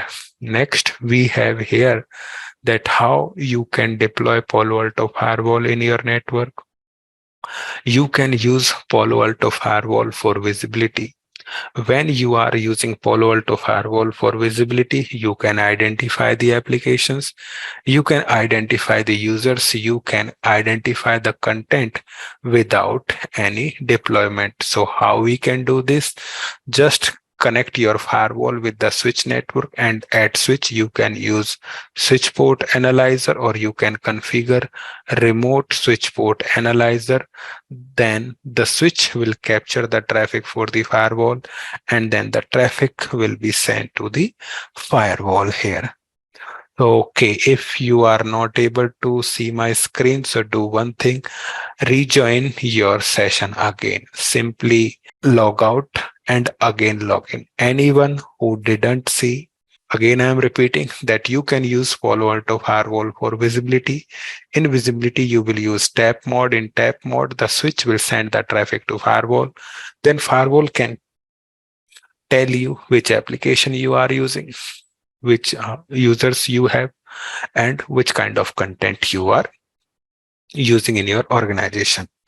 If you think that that is useful, you can also use Palo Alto Firewall In transparent mode. In transparent mode, it means you can use it between your local area network and between your gateway or behind another firewall.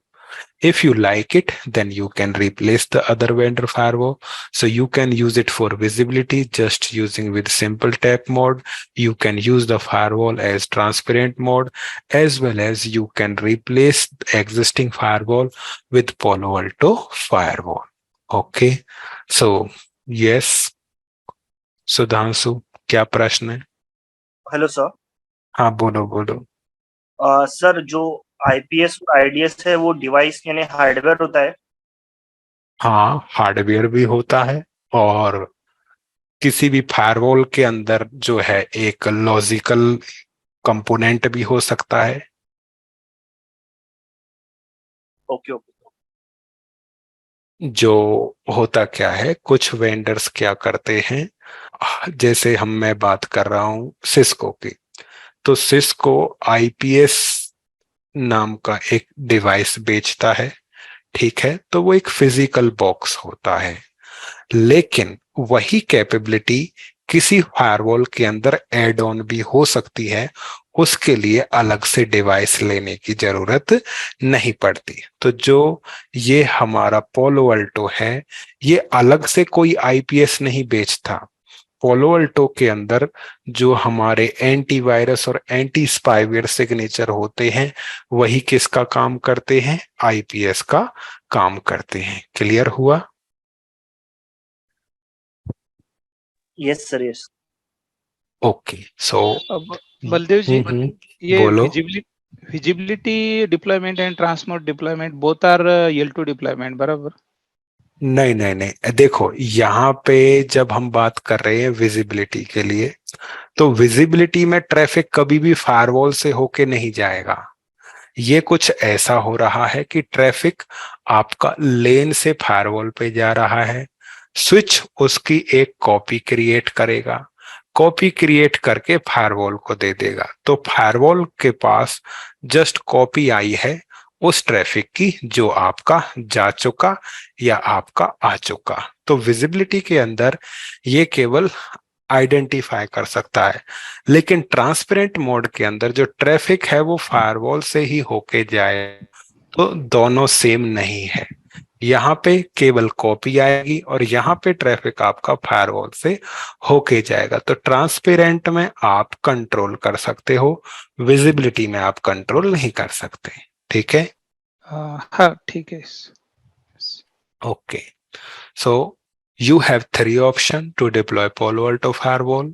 You can use it for visibility, you can use it as a transparent firewall, and if you like it, you can replace existing vendor firewall with Palo Alto Firewall, and you can achieve its full set of features. Now, what is next? Next, we have here next generation security platform. Yesterday, I told you something that when we are talking about sandbox inspection, in sandbox inspection, the firewall will send the unknown threat and unknown attack information to cloud. So in this cloud, actually, you will get a picture that actually what is that cloud. Okay. So when we are talking about cloud, cloud will get inputs from the next generation firewall. Cloud can also get inputs from the endpoints. Okay.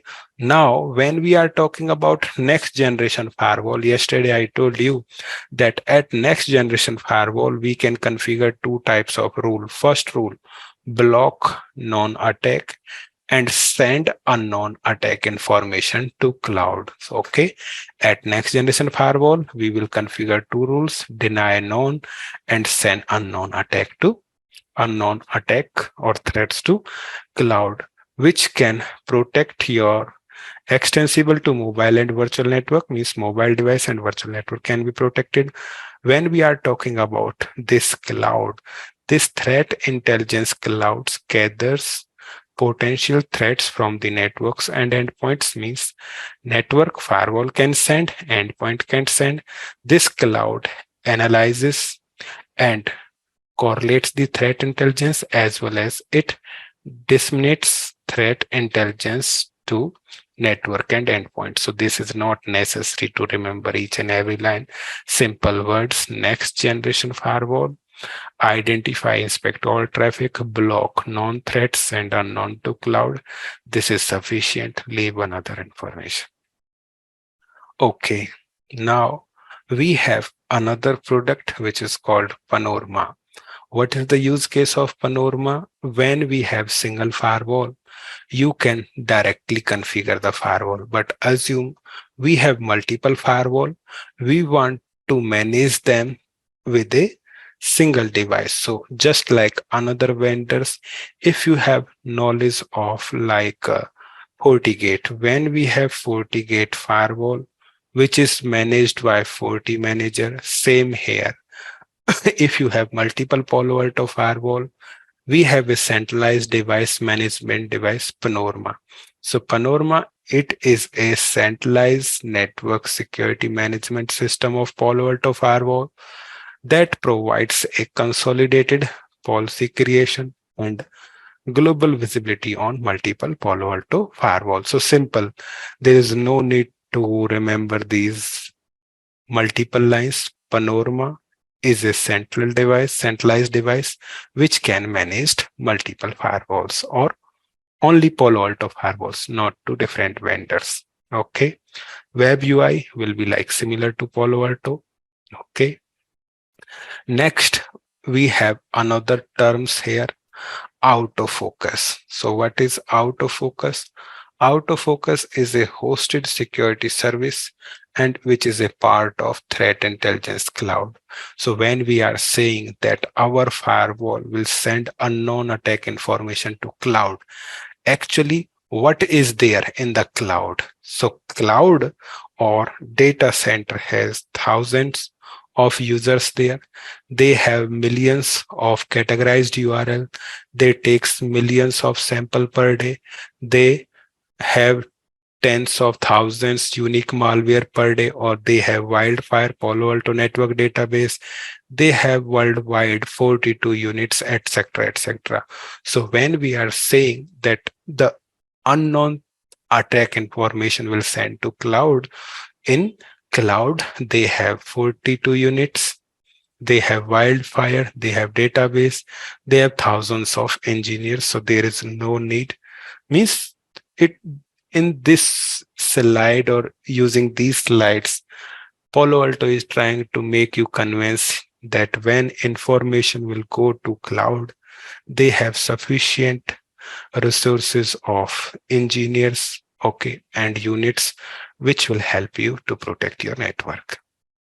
Okay, now we have some another terms here. Enterprise IT. In enterprise IT, we have application security, database, operating system, virtualization, server, storage, networking, and data center. In enterprise IT, everything is managed by customer. Then we have infrastructure as a service, application security, database, and operating system managed by customer. Rest of the things are managed by provider. When we are talking about platform as a service, in platform as a service, only application is managed by customer. Rest of the things are managed by provider. When we are talking about software as a service, everything is managed by provider. Okay, so when you are using software as a service, then customer has no control here. Then Palo Alto has solution for you, that you can use Palo Alto solution Aperture.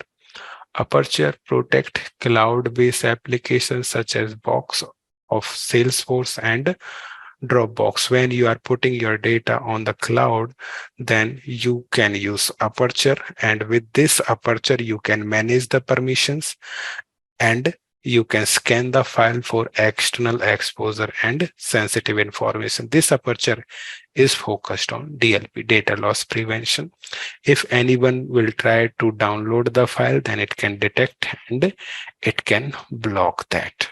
Okay, but this is out of our course. only just to make you understand what is aperture, what is global protect. Yesterday I told you that when we are talking about SSL VPN, with the help of SSL VPN, work from home users can access or can connect with their headquarters in a secure way. Now, what is global protect? Palo Alto use global protect marketing term for SSL VPN. Okay, so there is no need to go to line by line. In Palo Alto, simple. In Palo Alto, SSL VPN is called Global Protect. That's it. And using it, then it is saying that it is safeguard the mobile workforce by inspecting. No use of this. Keep your words simple.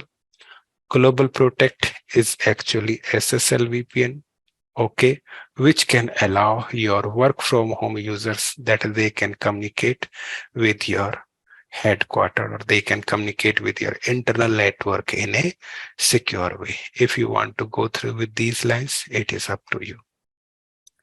Now, let's talk about Palo Alto Firewall architecture. We have here, Palo Alto is saying that our firewall is unique, and we use here SP3 architecture. SP3. SP3 means S means single, P means pass, another P is parallel, then we have processing. So Palo Alto says that our firewall is unique. We use SP3 architecture, single pass parallel processing.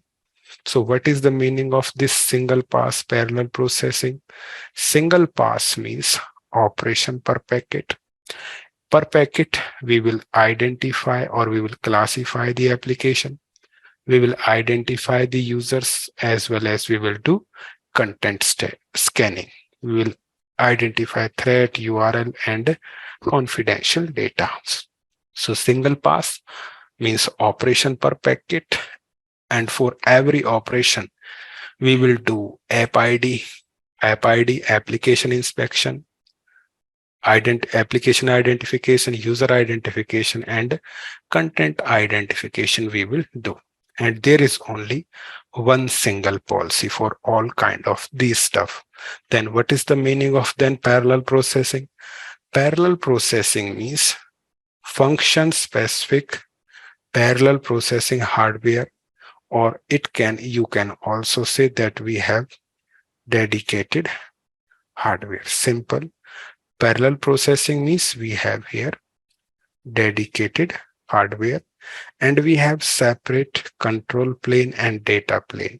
Now question is, what is data plane, what is control plane? So which you will get in next slide, but in this slide only this one, that Palo Alto use single pass parallel processing architecture. Single pass means operation per packet, single policy. Parallel processing means dedicated hardware and separated control plane and data plane. Now, whenever the packet will come at Palo Alto, the packet will be checked with the user ID, with app ID, with content ID, then packet will be forwarded. Means every packet will go through or pass through with this process here. Now, as compared with UTM, here you can see that Palo Alto is saying when packet will enter in UTM, it will check firewall policy, it will check URL filtering, it will check IPS policy, it will check antivirus. Now, here you can see we have multiple level of processing, 1, 2, 3, and 4. When we have multiple time process, then definitely what we will get here, we will get delay here. But Palo Alto is not like UTM, because Palo Alto has separate control plane and separate data plane. So what is control plane? Control plane is responsible for routing, and data plane is responsible. Data plane responsible is for forwarding. If someone asks what is control plane is responsible for routing and data plane is responsible for forwarding. Okay, you can define here. Now Baldev ji, वो UTM का जो ये है ना, मतलब checking process, वो तो बार बार आ रहा है बीच में, मतलब वो जैसा EL2 EL3 वो फिर से आ रहा है ऐसे ऊपर जाके नीचे। ऐसा कुछ नहीं है, मेरी बात सुनो। मेरे को अभी कुछ दिन पहले कहूं या 10 साल पहले, ये बाबा रामदेव को तो जानते हो ना? नहीं जानते क्या? किधर गया प्रश्न वाला? जानते हो? हाँ। हाँ, तो भैया वो ऐड करता था किस चीज की? इस चीज को लेके कि भैया जो ये जीन्स वाले कंपनियां हैं तो ये ऐसे ऐसे प्रोडक्ट बेचती हैं जिनमें आधा अंग, मतलब चाहे मेल हो या फीमेल हो, कि ये पूरे तन को तो ढकती नहीं है, इनमें क्या रहता है, अंग हमारे दिखते रहते हैं, तो वो हमारी संस्कृति अथवा सभ्यता के विरुद्ध है जीन्स पहनना। सुना था या नहीं सुना था? हाँ, सुना था न्यूज़ पे। सुना था ना। और अब कुछ दिन पहले खबर आई है कि बाबा रामदेव खुद जीन्स बेच रहा है, वो फटी वाली। आया या समझ में या नहीं आया? तो अब होता कुछ यूं है कि पोलो अल्टो, इसको ऐसे लो, चेक निर्जुक किस कंपनी से निकला है? पहली स्लाइड में बताया था, निर्जुक निकला है चेक पॉइंट से। ठीक है, चेक पॉइंट बनाता था यूटीएम। अगर निर्जुक भी यूटीएम बनाता तो कोई लेता क्या? नहीं लेता। तो एक नई मार्केट के अंदर हवा चलाई गई, नेक्स्ट जनरेशन फायरवॉल। ठीक है ना? अब हमें अपना प्रोडक्ट बेचना है, तो ये राजनीतिक पार्टियों की तरह ही है ये प्रोग्राम भी, कि भाई मेरी सरकार अच्छी है और पहली वाली सरकार बुरी थी। तो वही काम यहाँ पे हो रहा है कि यूटीएम बुरा है, नेक्स्ट जनरेशन फायरवॉल पोलो अल्टो अच्छा है। तो बस इन स्लाइड्स का मतलब इतना ही है कि यूटीएम के अंदर मल्टीपल लेवल ऑफ प्रोसेस होती है, वो स्लो है, और मेरा फायरवॉल एक बार में ही सारा काम कर देता है, वो फास्ट है। लेकिन ये जो है यूजर को कन्विंस करने के लिए है, कंपनी को कन्विंस करने के लिए है। लेकिन ये बताओ, अगर कोई कंपनी पिछले 15 साल से कोई प्रोडक्ट बेच रही है और वो लीडर है उस सॉल्यूशन में, क्या उसे नहीं पता होगा कि उसके प्रोडक्ट में क्या कमी है? तो जो पोलो अल्टो डिप्लॉय कर रहा है वो चेक पॉइंट ने और फोर्टिनेट ने ऑलरेडी अपने फायरवॉल के अंदर डिप्लॉय कर रखे हैं, उन्होंने भी डेडिकेटेड हार्डवेयर लगा रखा है। लेकिन पोलो अल्टो ये नहीं बताएगा कि उनके फायरवॉल में भी डेडिकेटेड हार्डवेयर है, जो यानी कि उनके प्रोडक्ट में भी एक होता है सीपी कंटेंट प्रोसेसर, जो कंटेंट इंस्पेक्शन के लिए या प्रोसेसिंग के लिए होता है, एक होता है एनपी नेटवर्क प्रोसेसर, तो उनके अंदर भी डेडिकेटेड हार्डवेयर होता है। लेकिन पोलो अल्टो ये बात नहीं बताएगा क्लाइंट को, क्योंकि उसे अपना प्रोडक्ट बेचना है। तो वो जस्ट दूसरे प्रोडक्ट की कमियां बता रहा है कि UTM is slow, I'm fast. समझ में आए? बाकी उस लेवल से उसका कोई मतलब नहीं है। ठीक है? हाँ बलदेव, समझ आया। ठीक है। और ये बिल्कुल वैसी है जैसे आप जो अब ऐड आती है सर दर्द की गोलियां, कि भैया एक चाय जो भी है कि आप उसको लेते हो तो एक जो है एनिमेशन चलता है कि जैसे तुमने मेडिसिन को इनटेक किया वो पेट में जाएगी, वहां से लाइट से निकलेगी, वो ऊपर जाके सर पे अटैक करेगी, सर दर्द गायब हो जाएगा। तो ये जस्ट मार्केटिंग स्ट्रेटेजी है जो बस आपको ये convince, the meaning of these slides is only this, look at the picture. We have 1 processing, 2 processing, 3 processing, 4 processing level. When we have multiple level of processing, definitely you will say yes, UTM is slow. But Palo Alto will do it only in 1 processing. That's why you can say that Palo Alto is fast. Only this. Okay, so control plane is responsible for routing. Control plane is responsible for routing, data plane is responsible for forwarding. Palo Alto architecture. Come to the point. Here you can see we have separate control plane, separate data plane. When we are talking about control plane, we have dedicated CPU, dedicated RAM, dedicated hard disk, dedicated interface. When we have data plane, in data plane we have RAM, we have RAM as well as CPU. When we are talking about security processing, we have RAM and CPU. When we need signature matching, we have dedicated RAM. So this is the internal architecture of Palo Alto. Now we have another slide, 4000 series firewall of Palo Alto. When we are talking about 4000 series of Palo Alto firewall, what you will get within firewall, you will get 10 Gbps throughput. Okay. When traffic will move from one interface to another interface or within firewall, you can get, or Palo Alto 4000 series firewall will provide you 10 Gbps throughput. But if you will talk about 5000 series firewalls, here you can see that they have a lot of RAM installed in the firewall. They have multiple CPUs are available there. Okay. And you can't remember this thing that how many CPUs are there.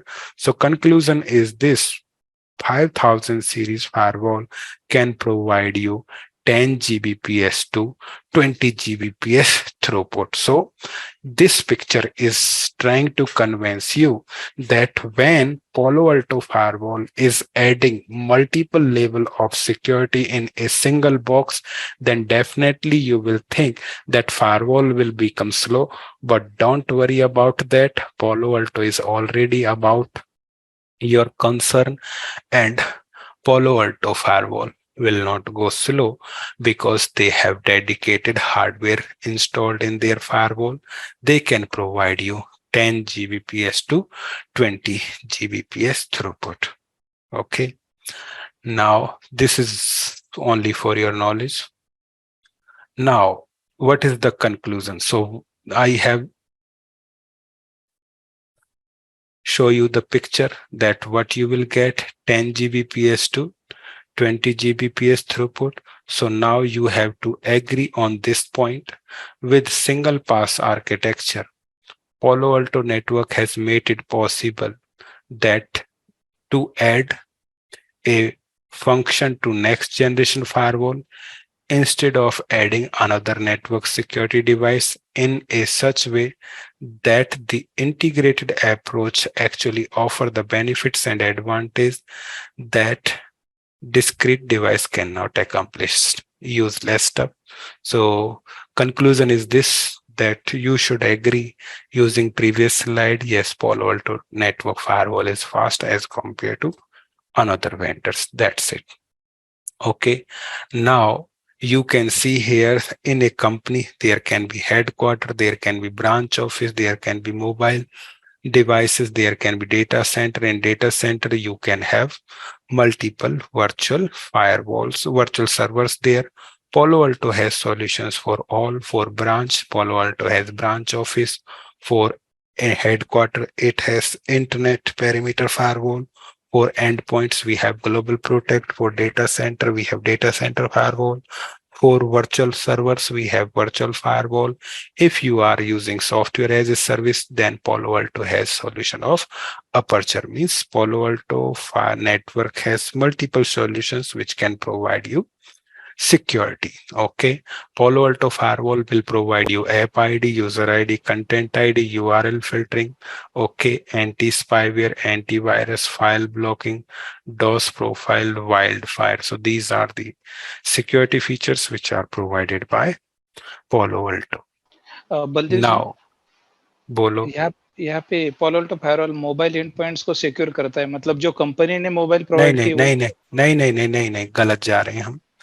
वो उस तरह से नहीं है. Mobile and points का मतलब है जो हम बात कर रहे हैं ना, ग्लोबल प्रोटेक्ट. तो ग्लोबल प्रोटेक्ट आपके विंडोज के लिए भी है, लिनक्स के लिए भी है, एंड्रॉयड के लिए भी है, iOS के लिए भी हैं, IoT के लिए भी हैं, तो ये उसकी बात कर रहा है, ना कि कुछ और। ठीक है। हाँ बलदेव जी, यस। और बलदेव जी एक दूसरा क्वेश्चन था, सास सर्विस हमने लिया तो हम्म, पूरा ये सर्विस प्रोवाइडर मैनेज करता है, तो मतलब जो अभी हाँ कंपनी है जैसे कि ऐसे इन्फोसिस जैसी, तो उसमें एम्प्लॉय की जरूरत नहीं रहेगी क्योंकि वो पूरा सर्विस प्रोवाइडर ही मैनेज करेगा उनका पूरा नेटवर्क, और बस कंपनी में बस डेस्कटॉप सपोर्ट इंजीनियर ही लगेंगे, मतलब ऐसा हम्म। है क्या, कुछ अलग है? नहीं, ऐसा देखो, तुम्हें परेशान होने की जरूरत नहीं है। इसको ऐसे लो, देखो, कुछ दिन पहले ये वर्चुअलाइजेशन नाम की चीज आई थी। ठीक है। तो सारे लोग मत्था पीटने लगे कि भैया जो है, अब तो सर्वर्स तो खत्म ही हो जाएंगे। ऐसा कहीं कुछ नहीं हुआ। जो सर्वर फिजिकल था, ठीक है, तो वो अब, पहले क्या आता था, जब तक वर्चुअलाइजेशन नहीं था, छोटी छोटी कॉन्फ़िगरेशन वाले सर्वर आते थे। 10-16 GB रैम, 32 GB रैम हो गया, 1 GB या 2 TB हार्ड डिस्क, ऐसा आपका हो गया मैक्सिमम। लेकिन जब वर्चुअलाइजेशन आया, तो जो सर्वर फिजिकली बाहर लेन के अंदर लगे रहते थे, उन सबको उठा के एक बड़े सर्वर के अंदर हमने डाल दिया। तो अपॉर्चुनिटी हमारी खत्म नहीं हुई, हमें और चीज मिली वर्चुअलाइजेशन में। ये VMware आ गया, फिर और ये GCP वगैरह आए, तो हमारी जॉब खत्म नहीं होने वाली है। अगर कुछ चीज नई हो रही, एक चीज खत्म हो रही है, तो दूसरी वहां पे ऐड हो रही है, तो उसमें हमें परेशान होने की जरूरत नहीं है कि हमें इंजीनियर की जरूरत पड़ेगी या नहीं पड़ेगी। अगर एक इंजीनियर की जरूरत खत्म हो रही है, तो दूसरे इंजीनियर की भी यहाँ पे जरूरत पड़ेगी। अब जो ये अपर्चर वाला सॉल्यूशन है, वैसे तो ये हमारे कोर्स से बाहर की चीज है कि वो सॉल्यूशन देता है, लेकिन क्या देता है वो, उसका हमारे कोर्स से, PCNSE से कोई लेना देना नहीं है। तो एक इंजीनियर की जरूरत यदि खत्म हो रही है, तो भले ही आपने की कंपनी के अंदर हो रही है, भाई जो इंजीनियर यहाँ पे बैठा था वो देखता था, तो यहाँ से उठ के अब वो कहाँ पे जाएगा, जो ये सॉल्यूशन दे रहा है। तो ये सॉल्यूशन कौन दे रहा है? AWS दे रहा है, गूगल क्लाउड प्लेटफॉर्म दे रहा है, या माइक्रोसॉफ्ट का एज्योर जो भी दे रहा है। तो यहाँ नहीं है तो वहां पे होगी। और अपॉर्चुनिटी फिर इसको मैनेज करने के लिए तो लोगों की जरूरत पड़ेगी। अब जो ये सॉल्यूशन दे रहे हैं ना कि आप सारा हमारे पास रख लो, ये कंपनियों को एक्सेप्टेबल नहीं है इतना इतना इजीली। मालूम है क्यों? क्योंकि इनकी कॉस्ट बहुत ज्यादा है। बिगनिंग में दिखता है कि हाँ ये है, लेकिन जब इसका ईयरली कैलकुलेशन करते हैं, तो वो कॉस्ट बहुत ज्यादा पड़ती है। तो कहने को है, चीजें सारी रहेंगी लेकिन खत्म नहीं होंगी। अगर एक चीज जा रही है, डाउन जाएगी, तो दूसरी चीज अप आएगी। तो आपको ये परेशान होने की जरूरत नहीं है। अब कहोगे कि सारा क्लाउड पे चला जाएगा, तो क्लाउड पे चला जाएगा। तो क्लाउड पे जो जा रहा है AWS, यानी AWS पे भी तो जाके आप सर्वर लगाओगे। सर्वर को प्रोटेक्ट या तो सिस्को फायरवॉल से करोगे, या पोलो अल्टो से करोगे, चेक पॉइंट से करोगे, तो जरूरत तो वहां भी पड़ेगी ना इंजीनियर की। तो ऐसी बात नहीं है। ठीक है। हाँ बलदेव जी, और वो अगर वो पालो अल्टो क्लाउड पे गया तो उसका GUI और CLI कुछ चेंज होता है क्या क्लाउड के लिए? नहीं, कुछ चेंज नहीं होता उसका। लेकिन वो कैसे होता है, वो जो है AWS का जो कोर्स है उसके अंदर बताया जाता है, ये इसमें नहीं है। पोलो अल्टो चाहे आप फिजिकल लो, वर्चुअल लो, क्लाउड पे लो, कहीं पे लो, GUI आपका सेम ही रहेगा, अलग नहीं होगा। ठीक है। ठीक है Baldev, thank you. Okay, now let's move next. So we were discussing about Palo Alto Firewall platform. So Palo Alto lowest model is Palo Alto 220. Then we have 220R. Then we have 3000 firewall series. We had 4000. we had 5000 and we have 7000 series firewall. So these are the physical firewalls. If you have virtual network, you can use virtual firewall. They are available VM100 to VM1000. Okay. Virtual firewalls are available for VMware ESXi, KVM for KVM, for Hyper-V, VMware NSX, available for AWS, for Microsoft Azure, for Citrix, and these are also available for Google Cloud Platform. Okay. Next, you can choose your. Okay, now another information. 5280 is identical to 5260, but 5280 has double data plane memory, which doubles the session capacity as compared to 5260. Okay, you can use Panorama to manage your multiple firewall. Yesterday, I told you that when firewall will receive a ZDA attack, 0-day attack, that can be delivered to cloud, information can be sent to cloud, but you can also send that information to private cloud. That private cloud solution is WF Wildfire 500 and 600 series appliance. You can connect in your on-premises, but recommended solution is cloud. Okay, next we have here platform, and here you can see the OS is consistent across all platform. Okay, so the look and feel of the interface is same. All models, all platform OS is same. Now, when you will choose your virtual firewall or physical firewall, so you can choose a firewall based on performance and capacity.